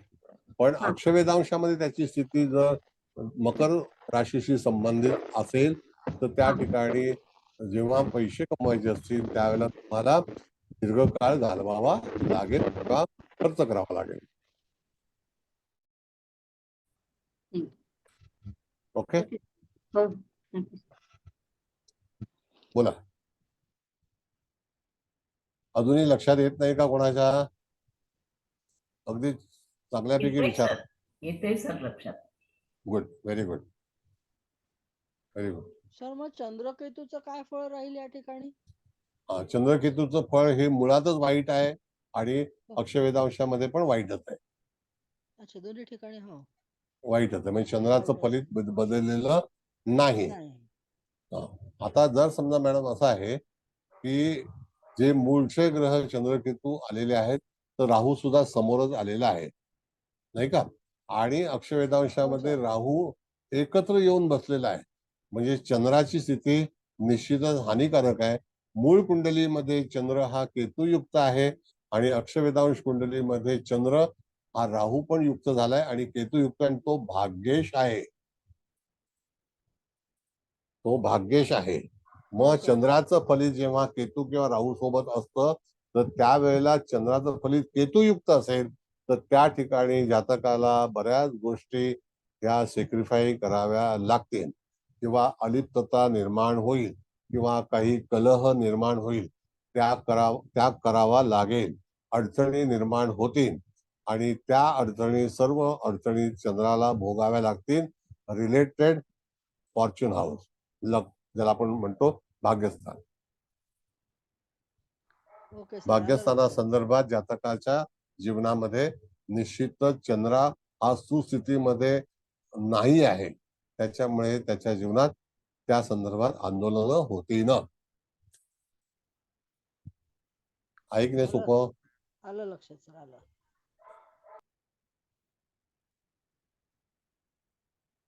हा भागवत मॅडम बोला. तर एकाने मला भागीदारी संदर्भात प्रश्न विचारला होता की त्याच्या पत्रिकेप्रमाणे कुठल्या तरी व्यवसायात कोणाशी तरी भागीदारी करू का वगैरे, तर असा प्रकारचा जर प्रश्न आला तर आपण तो कसा सोडवायचा? बघा, पहिली गोष्ट म्हणजे पार्टनर आणि लाईफ पार्टनर किंवा व्यावसायिक पार्टनर आपण दशांश कुंडली पाहिली होती तर त्या दरम्यान सुद्धा दशमांश कुंडलीमध्ये आपण विचार केला होता. तर आता जर समजा ह्याच पत्रिकेवरून तुम्हाला सर्व गोष्टी पाहण्याची मुभा आहे, कळलं का? तर जर समजा भागीदारीचा प्रश्न असेल तर सप्तम स्थान रिलेटेड कुठल्या ग्रहाशी आहे, त्याचा मालक कोण आहे, कुठलंही लग्न सांगा तुम्ही,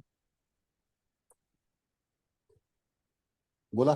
हीच कुंडली घेतली तर ठीक आहे, हा हरकत नाही. मग इथे बघितलं आपण तर मंगळ शुक्राची युती झाली म्हणजे पार्टनरशिप 0, नॉट परमिटेड, कारण हे शत्रू एकत्र राहणारच नाहीत.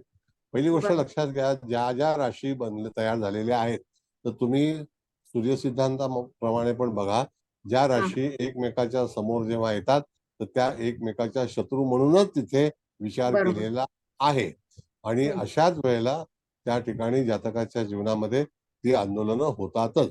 जसं उदाहरणार्थ राजेश खन्नाचं मिथुन लग्न होतं आणि सप्तम स्थानामध्ये रवी बुध शुक्र हे 3 ग्रह आले होते. रास होती सप्तमातली धनु आणि सप्तमाधिपती लग्नात बसला होता आणि तो सुद्धा शत्रूच्याच राशीमध्ये होता. तर त्या ठिकाणी सप्तमात सुद्धा धनु राशीमध्ये आलेले लोक, फक्त सूर्य हा धनुराशीचा मित्र होता, शुक्र आणि बुध हे धनुराशीचे मित्र नाहीत. तर त्या बाबतीमध्ये राजेश खन्नाला सुद्धा आपल्या जीवनातील वैवाहिक आयुष्यामध्ये भरपूर प्रमाणामध्ये काही गोष्टी सहन कराव्या लागल्या किंवा त्या हानिकारक ठरल्या. बाकी त्याची प्रगती होताना त्याच्या लग्नी असणारा गुरु हा त्याला प्रगती पथाकडे घेऊन गेला. Got it? मग त्यावेळेला तुम्हाला षष्टांशामध्ये पाहायचं असेल तर खरोखर लग्न झालंय पण त्या लग्नाचा काही जो काही योग्य फलादेश आहे तो त्याला त्याच्या आयुष्यामध्ये मिळाला का हे तुम्हाला डिटेल्स मध्ये जाऊन पाहायचं असतं. त्याच्यासाठी षष्ठांश वापरायचं. नक्की नक्की. षष्टांश ही कुंडली जी आहे ही 30 कलेची कुंडली असून त्याच्यावरती बऱ्याचशा गोष्टी आपण पाहू शकतो. म्हणजे जसं अक्षवेदांश आपण जनरलायझेशन साठी पाहतो तसंच ते पण पाहायचं का? हो, फक्त अट एवढीच आहे की जर जुळी मुलं आपल्याकडे आली त्यावेळेला एकच कुंडली बनते. तर काही वेळेला अक्षवेदांश आणि षष्टांशामध्ये तुम्ही जर तिथे विचार केला तर त्याच्यामध्ये तुम्हाला फरक आढळतो, हे निश्चित. बरोबर. आणि तो फरक जो आहे मॅडम तो साधारणतः 2.25 मिनिटाच्या जवळपासचा आहे किंवा 2 मिनिटाचा. 4 मिनिटाचा 1 अंशाचं लग्न आहे हे तर नक्की. हो बरोबर. 1 अंश भोगायला 4 मिनिटं लागतात. मग त्याचे अर्धा भाग केला तर 2 मिनिटं. मग 2 मिनिटामध्ये तुम्हाला ती रास बदललेली आढळते. मग त्या राशीचे फलादेश संपूर्णपणे दुसऱ्या जातकाला जो आपल्या सोबत जन्माला येतो त्याला त्याच्यावरून पाहायचे असतात आणि ते सगळे ग्रह तुम्हाला बदललेले मिळतील. बरोबर. एकही ग्रह बदलणार नाही असं होणार नाही. सगळे ग्रह इकडून तिकडे जातील. कारण का की 45 आणि 30 याच्यावरती विचार केलेला आहे. बरोबर. मग त्याचं विभाजन असंच होणार. बरोबर. विभाजन नाही, आपण पुढच्या वेळेला पण कुंडली घेणार आहोत, पण व्यवस्थित लक्ष द्या, परत विचार करा. प्रश्न विचारायला काळजी करू नका. मला काही त्याच्यामध्ये गैर वाटणार नाही. तुम्हाला कळणं महत्वाचं आहे. आता वेळ झालेला आहे, पण मी तुम्हाला आणखी एक गोष्ट सांगतो. जेव्हा तुम्ही नाडीकडे जाता, नाडी कुंडलीच्या बाबतीमध्ये, तर नाडी कुंडलीमध्ये मॅडम असं आहे की नियम 1 अंशाचे 5 भाग करा. तर 1 अंशाला आपण बघितलं तर त्याला 4 मिनिटं लागतात. तर 4 मिनिटं म्हणजे 240 सेकंद झाली की नाही? बरोबर आहे? हो सर. मग त्या ठिकाणी तुम्ही 5 भाग करा. 5 भाग केल्यानंतर त्या ठिकाणी तुम्हाला 240 भागिले 5 विचार करा. 240 किती? 48. 48. 48. हा 48. साईचोक 24 ऐका. साईचोक आता आपण जर त्याचे भाग किती केले तर माईक बंद करा. आवाज तुमचा आवाज बरोबर नाही. आवाज बंद करा. बघा एक नियम सांगतो तुम्हाला. 4 मिनिटं गुणिले 60 240 सेकंद झाले की नाही? बरोबर आहे? होय. हा. होय सर. 2 मिनिटाला 120 झाले की नाही? हो. मग आता त्या 240 ला 5 ने भाग करा. 48 येतं ना. 48. 48 सेकंदाची ती कुंडली बनते. येस. आता 48 सेकंद म्हणजे 1 मिनिटाच्याही अगोदर आहे की नाही? होय. हा. मग 48 दुने 56 आणि 56 आणि 2 केले तर किती होतात? 48 दुने 96 है ना? येस. हो सर. 96. 96 आणि परत 96 केले तर बघा येतात का 240? 12, 9, 18, असं कसं येणार? 192. 192 येतं. असं कसं येणार? आपला विषय 240 चा आहे. 240 भागिले 5 करा. 48 येतं ना सर. 48 येतं. 48 येतात. 48 गुणिले 5 म्हणजे 48 सेकंदाची कुंडली झाले का? 8 पंचा 40 0 आणि 4 चौक 16. 240 येतात ना. मग 48 सेकंदाची कुंडली तुम्हाला बनवता आली पाहिजे नाडी कुंडलीमध्ये. कळलं का? म्हणून नाडी कुंडलीमध्ये राशी येत नाही. नाडी कुंडलीमध्ये देवता येतात. हा. नाडी कुंडलीमध्ये देवता येतात. आपण मागे नाडी कुंडली शिकलो होतो. ती कुंडली पण इथे ही जी नाडी आहे तर ती 48 कलेची आहे सेकंदाची.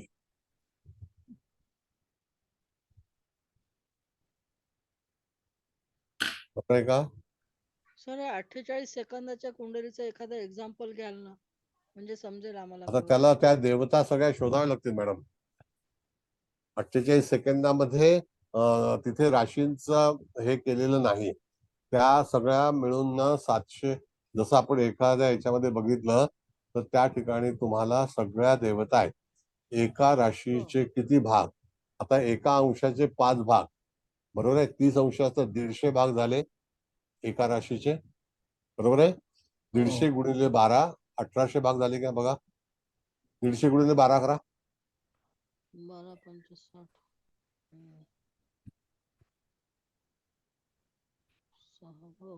1800 होतात बरोबर. हो 1800 सर, झाले ना? बरोबर. हा, मग आता त्या ठिकाणी तुम्हाला त्या संपूर्ण देवता ज्या आहेत त्या 150 देवता आहेत. 150 देवतांची नावं लक्षात ठेवणं महत्वाच्या आहेत. आणि नाडी कुंडलीमध्ये सर्व देवता ज्या आहेत त्या स्त्री देवता आहेत, पुरुष देवता नाहीत. तर परमेश्वरी शेवटची आहे ना? हो, परमेश्वरी दुसऱ्या राशीला आरंभ पण होते. तुम्हाला मी पाठवलाय चार्ट, तो बघितलं का तुम्ही? आहे माझ्याकडे. मग तो चार्ट बनवलाय मी, कसा वाटला? छान आहे. किती कॉम्प्लिकेटेड आहे.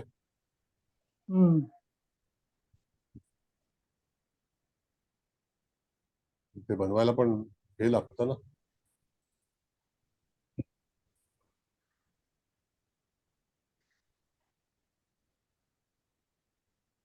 बरं, पुढे आणखी काय?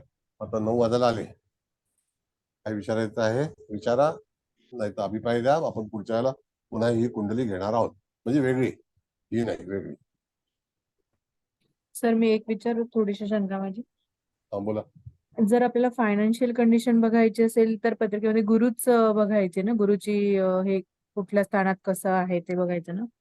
बघा, पहिली गोष्ट म्हणजे मॅडम, गुरु हा मुळातच आपल्या इकॉनॉमीचा एक प्लॅनेट आहे, संपूर्ण अर्थव्यवस्थेचा.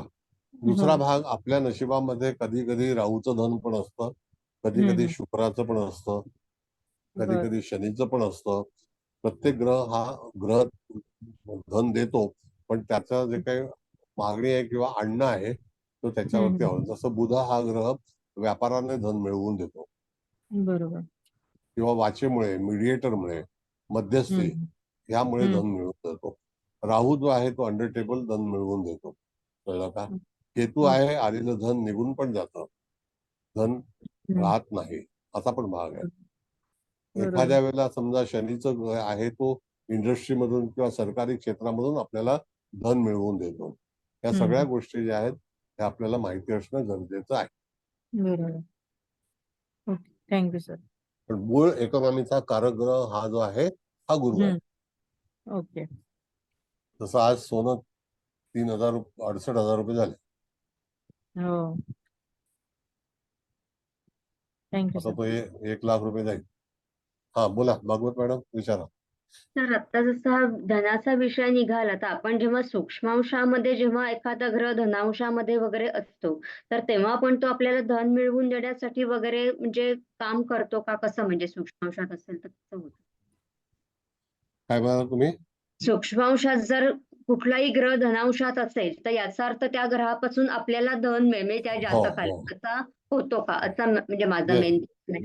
आता कसं आहे की नवमाश आणि सूक्ष्मांशामध्ये भाग असा आहे मॅडम, की ज्यावेळेला आपण सर्वतोबद्ध चक्राचा विचार करतो त्यावेळेला सर्वतोबद्ध चक्र हे सूक्ष्मांशावरती त्याचा बेस आहे, नंबर 1. आणि ते सर्वतोबद्ध चक्र हे नवमाशावरती आधारित तयार झालेलं आहे. आता मुळात सर्वतोबद्ध चक्र का म्हणतात, तर त्याच्यामध्ये नाडी कुंडली आहे, सूर्याचा नक्षत्रबिंदू आहे, चंद्राचा नक्षत्रबिंदू आहे, ताराचक्र आहे, आणि ऑल टुगेदर असल्यामुळे तिथे त्याला सर्वतोभद्र चक्र म्हटलेलं आहे. बरोबर.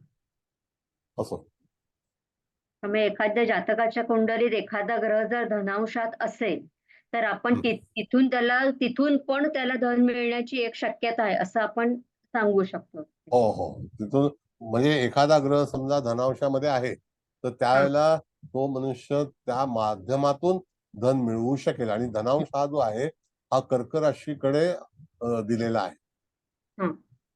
जसं आता सिंह लग्न आहे तर त्या ठिकाणी तुम्ही बघितलं तर बाबा एक सेनांश आहे, एक न्यायांश आहे, विचक्षणांश आहे आणि मग धनांश आहे. मग धनांश मध्ये एखादा ग्रह असेल तर. आता दुसरा भाग असा राहिला की त्या ठिकाणी पर्टिक्युलर एखाद्या सिंह राशीमधील ग्रह तर त्याचा मालक आहे रवी. नवमाशाचा मालक कोण आहे तर तिथे सूक्ष्मांशामध्ये सूक्ष्मांशाचा जास्ती विचार केलेला आहे. जसं उदाहरणार्थ आर्द्रा नक्षत्राचं दुसरं चरण तस्करांश आहे. हो. तर तस्करांश मध्ये जर एखादा ग्रह असेल तर जातकाची जी ओढ किंवा मिळणारं धन हे उलट सुलट बाबतीमध्येच असेल. हं. असं तर त्यावेळेला सर्वतोपरी चक्राचा वापर करा. पण इथे आपण जेव्हा षोडश वर्गामध्ये जाऊ त्यावेळेला अक्षवेदांश कुंडली असेल तर पर्टिक्युलर त्यावेळेला धनस्थान आणि कारक ग्रह याचा विचार केलेला आहे. हं. सर्वतोपरी चक्र is a very different. Okay. जशी नाडी कुंडली इज व्हेरी डिफरंट. मग ती घेतली नसेल तर घ्या ना सर परत कधीतरी नाडी कुंडली. नाडी कुंडली घेऊ आणि ना. अंतरिक्ष देवता वगैरे. कसं आहे मॅडम की त्या नाडी कुंडली घ्यायला हरकत काही नाही. नाडी कुंडली शिकवायचे जे आहेत बाजारामध्ये 50,000 रुपये चार्जेस आहे. हा. इथे लोक शिकतील, रेकॉर्डिंग घेतील आणि नंतर परत ते विकून पण हो टाकतील. का? बरोबर. लगेच आपलं सगळं हे आहे ते डिलिव्हर राहणार. म्हणून मी शिकवणार आहे. हा. अजून वेट आहे किती लोक रेग्युलर आहेत त्या लोकांना घेणार. बरोबर. ठीक आहे चला. Thank you. आता निघण्याची तयारी करा. हळदणकर मॅडम तुम्हाला काय अभिप्राय द्यायचा असेल, देशमुख मॅडमला काय द्यायचं असेल तर द्या. मग चव्हाण मॅडम पण सांगतील आणि कुबल मॅडम पण सांगतील. सर मला एक विचारायचं की आपण राहू हा अंडर टेबल धन देणारा म्हणतो, बरोबर आहे ना? हो. हो. तर मग याच्यासोबत जर अजून पापग्रह असतील मग त्यावेळेला फलादेश तोच हे करायचा म्हणजे राहू हा आता सेंटर सांगतो. पकडूनच फलादेश द्यायचा. आता राहू आणि शनी हे समजा दोन एकत्र ग्रह आहेत. आता पण येणार आहेत ते. हं. 1968 सालानंतर त्यांची युती होणार आहे. आता अशा वेळेला जेव्हा आपण पाहू तर कधी कधी आलेलं धन निघून पण जातं. अच्छा. असा पण योग आहे त्याच्यामध्ये. राहू शनीची जर युती असेल तर आलेलं धन निघून जातं. राहू गुरुची युती असेल मिळवलेलं धन पण नाश होतं. मंगळ राहूची युती असेल तरी सुद्धा असा प्रॉब्लेम आहे. म्हणून राहू जवळ एकही प्लॅनेट टिकत नाही. मग तो रवी असो, शनी असो, केतू असो, हे एकमेकाच्या याच्यामध्ये विरोधात असणारे ग्रह आहेत. म्हणून आपण पहिल्यापासून सांगितलं की राहू केतू युक्त जर एखादा ग्रह असेल तर कालांतराने जातकाच्या जीवनामध्ये अनेक कठीण प्रसंग उपस्थित होतात. मग तो चंद्र असला तरी सुद्धा आणि मंगळ असला तरी सुद्धा. हो सर बरोबर आहे. येस. Okay thank you sir. नेहमीप्रमाणे छान झाला क्लास. थोडं जड गेला आजचं. पुन्हा एकदा नाही रेकॉर्डिंग आता पुन्हा एकदा घेणार आहेत ना. हा ते तेच काय म्हणजे ह्या खवेदांश आणि अक्षवेदांश कुंडल्या ज्या आहेत ना कठीणच आहेत त्या. कठीण आहेत. हा अक्षवेदांश तर खवेदांश तर व्हेरी इंटरेस्टेड कुंडली आहे. हो. ती एकमेव कुंडली अशी आहे की त्याच्यामधून तुम्ही दुःख पाहू शकता. हो सर बरोबर आहे. थँक्यू सो नाही, मच दुःख सर. आपण त्रिशांशामध्ये पण बघतो ना सर. हा तर त्रिशांशामध्ये पण दुःख पाहतोच पण ते अरिष्ट ज्ञान हा आणि इथे आणि आपण शुभ आणि अशुभ या दोन्ही पाहतो. दोन्ही पाहतो. त्रिशांशामध्ये आपल्याला अशुभ नाही मिळत. नाही. त्रिशांशामध्ये रवी चंद्राच्या राशीमध्ये कुठलेही ग्रह येत नाही. हा. ते कोष्टकच असं आपल्या पूर्वजांनी बनवलेलं आहे. Very interesting.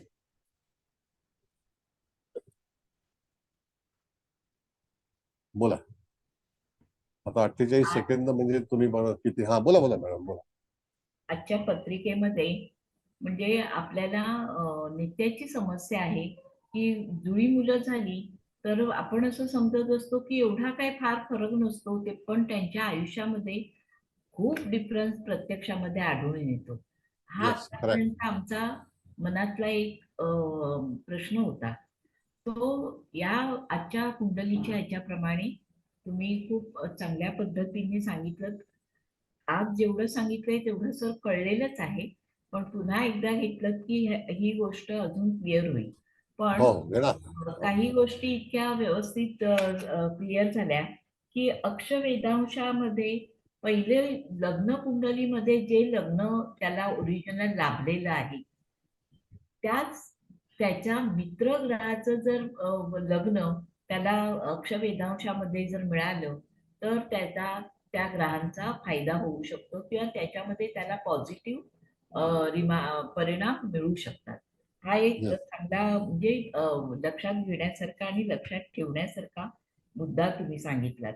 तसंच स्थानाचा विचार न करता राशींचा विचार करून मूळ कुंडलीतला ग्रह कोणत्या राशीत जाऊन बसलाय त्याप्रमाणे तो फल प्रदान करणार आहे, हा सुद्धा आपल्याला लक्षात ठेवण्यासारखा मुद्दा मिळाला. त्यानंतर ग्रहांचं गणित 45 अंश आणि 45 कला आणि 30 कला याच्याप्रमाणे तुम्ही गणित खूप चांगल्या पद्धतीने घेतलं. पुन्हा पुन्हा वेगवेगळ्या पद्धतीने सांगितलं. आम्ही त्यात आता या क्षणाला तरी चांगलं अभ्यासून घेतलंय. पण आता ते फिल्टर होऊन पुढच्या पिरियड पर्यंत किती येईल, म्हणजे अर्थात तोपर्यंत 1-2 कुंडल्या तरी आम्ही केल्या तर कदाचित चांगलं लक्षात राहील. पण याच निमित्ताने मी सर अभिप्राय देतानाच्या उद्देशाने म्हणून मी आता एक सांगते की काल मी सहज मध्ये काही लेक्चर्स बघत असताना आदिशक्ती गुरुकुलमध्ये मी एक लेक्चर तुमचं ऐकलं. प्रदीप पंडित यांनी अरेंज केलं होतं आणि नवमांश रहस्यावर तुम्ही बोलत होतात. आणि म्हणजे आम्ही आता नवमांश रहस्य आणि नवमांशातले प्रत्येक पिरियडमध्ये तुम्ही नवमांशातले सूक्ष्मांश याचा आवर्जून उल्लेख करता. त्यामुळे आपले जवळजवळ 90% विद्यार्थी सूक्ष्मांशाशी इतके घुलमिल गेले की ते कोणत्याही पत्रिकेचा नवमांशाशिवाय विचार करू शकत नाही. पण मला तेव्हा असं जाणवलं की कितीतरी लोक अपरिचित आहेत, त्यांना त्याच्यात स्वारस्य नाही आणि नवमांश हे आपल्याला सूक्ष्मांशामध्ये पाहणे आवश्यक आहेत का, एवढ्या बेसिक गोष्टीची विचारणा करत होते. तेव्हा ज्योतिषशास्त्रावर म्हणजे तेव्हाच, आता तर तुम्हाला नेहमीच ऐकतोय त्यामुळे आम्हाला निश्चित माहिती झालंय की सगळं गणित तुमच्या तोंडावर आहे. पण तिथल्या तज्ञांच्या वरून सुद्धा असं लक्षात आलं की काही काही गोष्टी त्यांच्या आसपास सुद्धा फिरकलेल्या नाही, त्या तुमच्या रोमारोमात भिनलेल्या आहेत. म्हणजे खरोखर ज्योतिष शिकावं तर कसं हे केवळ तुम्हीच सांगू शकता आणि पटवून देऊ शकता सर. तर आता सुद्धा हे मार्केशाचं उदाहरण दिलं तुम्ही गुरुचं, की गुरु हा मार्केश आहे मूळ लग्नामध्ये आणि तो ह्याच्यात सुद्धा तो मार्केशात बसलाय आणि तो ह्याच्यामध्ये गेल्यानंतर तो निचेचा झालेला आहे. म्हणजे आपण परत राशीचा विचार केला तर या गोष्टी अतिशय बारकाईने तुम्ही घेताय, तेव्हा खरोखर आम्हाला ह्या तेवढ्याच तळमळीने शिकायला हव्यात, त्याची प्रॅक्टिस करायला हवी. हे तितकंच खरं आहे सर. खरोखर तुम्ही दिलेला अभ्यास आम्ही चांगल्या पद्धतीने अभ्यासणार आहोत आणि चांगल्या पद्धतीने ज्योतिष जाणायला शिकणार आहोत. हीच तुमच्या अभ्यासाची पावती असेल. धन्यवाद सर. धन्यवाद.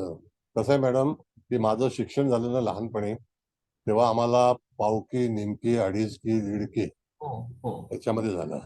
आता ते पाठांतर 1957 सालापासूनच आहे. किती? 1957.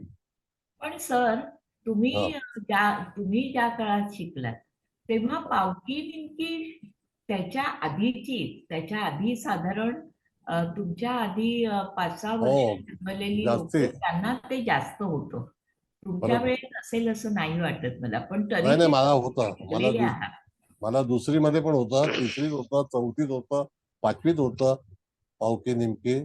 आणि मी 1956 साली चंदी रोडला केळेवाडीच्या शाळेमध्ये होतो. अच्छा, चिकित्सकला का सर? चिकित्सक मध्ये 1957 मध्ये. पण चिकित्सक शाळेत होतात का? चिकित्सक शाळेत होतात का?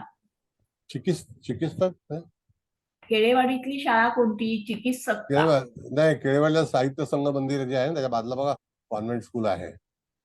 अच्छा, ती सेंट टेरेसा. येस. त्याच्या अगोदर एक छोटी शाळा लागते, अजूनही शाळा आहे ती, आणि ती BMCच्या ताब्यामध्ये. अच्छा. त्या शाळेमध्ये त्या गल्लीतून गेल्यानंतर आम्हाला आठवतं की आम्ही या शाळेमध्ये होतो. अच्छा. पण आम्ही राहायला गायवाडीमध्ये होतो ना. तर केळीवाडीमध्ये शाळा होती. आणि तेव्हा पण पावकी, निमकी, अडीचकी, दीडकी हे होती. आणि पुस्तकं पण होती माझ्याकडे तशी. आता बघतो शोधून सांगतोय. पण तेव्हा केलेलं आहे. तर त्याचा आधार घेऊन हे बरं पडतं. हो केव्हाही पावकी निमकी ज्यांची आहे त्यांना गणित करायला भागाकार आणि मल्टिप्लिकेशनला सुट्टी. येस, खूप छान. धन्यवाद. बरं, कोण आहे दुसरा? दिवेकर भगवान साहेब, बोला. भगवान भाऊ, भगवान दिवेकर.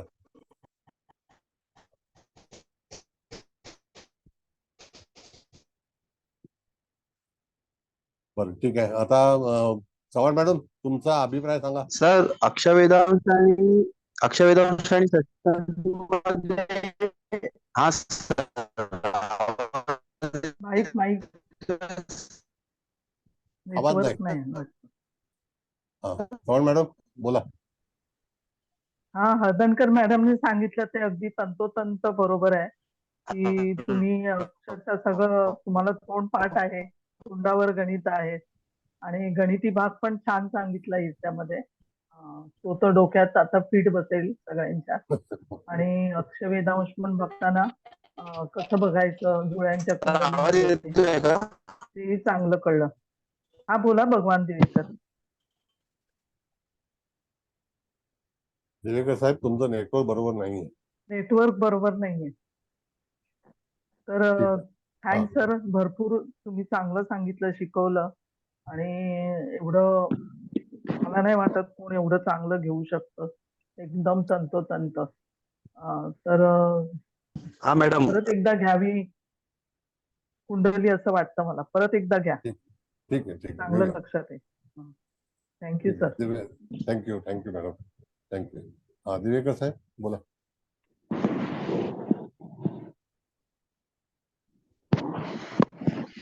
Hello sir. हा बोला. हा सर, अक्षवेदांश आणि जर षष्ठांशचे जर लग्न नाही बदललं, म्हणजे लग्न तेच राहिलं आणि ग्रह बदलले तर सर? नाही, बघा दोन्ही बदललेले आहे. एकामध्ये तूळ आलेला आहे, एकामध्ये मेष आलेला आहे. हा पण सर असं नाही बदललं, तेच राहिलं, पण ग्रह बदलले त्यातले, तर मग फरक पडेल? असं बदलणारच हो, सगळं बदलणार. अच्छा, सगळं ओके ओके. बदलणार. अच्छा, बरोबर. फक्त एवढंच आहे की आता वृश्चिक जो भाग आहे ना, तर त्या ठिकाणी आपण अक्षवेदांशामध्ये पाहिलं तर ते 45 कलेमध्ये ज्या ज्या गोष्टी येतील, तर त्या ठिकाणी तुम्हाला एक नियम आहे की त्या ठिकाणी एका राशीच्या 45 पार्ट होतात. तर 45 मध्ये आपण बघितलं 12 त्रिक 36, 12 चौक 48, तर 36चं डेफिनेट आहे. म्हणजे 3 पार्ट मध्ये एक लग्न रिपीट होणार. ओके, बरं सर. हा, आणि चौथ्या ह्याच्यामध्ये बघितलं तर कमी होणार. 36 आपण बघितलं तर तीन सर्कल होणार. आणि चौथ्या सर्कलला त्या ह्याच्यामध्ये आपण बघितलं तर तिथे राहिलेल्या कला त्या वेगळ्या असतात. कळलं का? Okay sir. बरोबर, 36 आणि 9 45, मग 9 राशी पुढे येतील. मग 9 राशी पुढे आल्यानंतर कोणत्या येतील, तर त्या धनु पर्यंत येतील. कळलं का? असं आहे. 9 राशीमध्ये धनु आलं ना. हो सर. ओके, बरं. आता कुबल मॅडम, तुम्ही समारोप करा. होय सर, करते. सर नमस्कार, चव्हाण मॅडम नमस्कार, हळदणकर मॅडम तुम्हाला पण नमस्कार. तर आज मला जे कळलं आता ते मी सांगते. मी छान लिहून ठेवलंय. तर तुम्ही सगळ्यात पहिल्यांदा आपण मंगळ शुक्राचं घेतलं, म्हणजे तर ती ह्या आपल्या मूळ कुंडलीत ते वृषभ राशीत म्हणजे सप्तमात होती, तर तिकडनं तीच युती पण ह्या अक्षवेदांश मध्ये सिंह राशीत आली. त्यामुळे तुम्ही असं सांगितलं ना, त्याचा फलादेश आता थोडक्यात सांगते सगळ्यांनी, की सप्तमाच्या बाबतीत त्या जातकाला कलह होती. आणि मग सूर्याचा फलादेश तुम्ही असं सांगितलं, तो मूळ कुंडलीत मिथुन राशीत आहे. मग नंतर तो अक्षवेदांश मध्ये म्हणजे तुळेत आला, म्हणजे सप्तमात आला. त्यामुळे पण तो निचेचा झाला ना तुळेत, त्याच्यामुळे त्याला सूर्याचे फलादेश, कारण मूळ कुंडलीत तो सूर्य म्हणजे दशमेश आहे ना, त्यामुळे तो पण फलादेश त्याला निगेटिव्ह मिळणार. पण मग नंतर तुम्ही शनी बुधाचं पण खूप छान सांगितलं. तर बुध अक्षवेदांश मध्ये वर्गोत्तम झाला, म्हणजे त्याच राशीत आल्यामुळे त्याचा फलादेश ह्या जातकाला पॉझिटिव्ह मिळेल, पण शनीचा नाही मिळणार. कारण म्हणजे नाही असं नाही, पण तो मकरेत गेला, तो म्हणजे भाग्यात बसलेला शनी मकरेत गेल्यामुळे त्याच्या भाग्याला म्हणजे होईल भाग्य, पण विलंब लागेल असं सांगितलं ना. आणि गुरु पण इकडे लग्नात तो सप्तमात ह्याच्यात होता, कशा वृषभेत, तर तो इकडे नीच राशीत आला ना, म्हणजे मकर राशीत आल्यामुळे. तर त्यामुळे ते अर्थसंकल्प तुम्ही म्हटले की त्याला विलंब होईल. आणि चंद्र तर बिचारा इकडे पण मीनेत आणि इकडे पण, आणि चंद्र केतू आणि परत राहू बरोबर आला, म्हणजे तो पूर्णच डॅमेज झाला असंच म्हणावं लागेल बरोबर. आपल्याला. म्हणजे डॅमेज इन द सेन्स तुम्ही सांगितलं त्याला त्याग करावा लागेल किंवा असं काय काय, म्हणजे बरं. तर एकंदरीत मी तुम्हाला सांगते सर, मला तर अतिशय छान समजली ही कुंडली.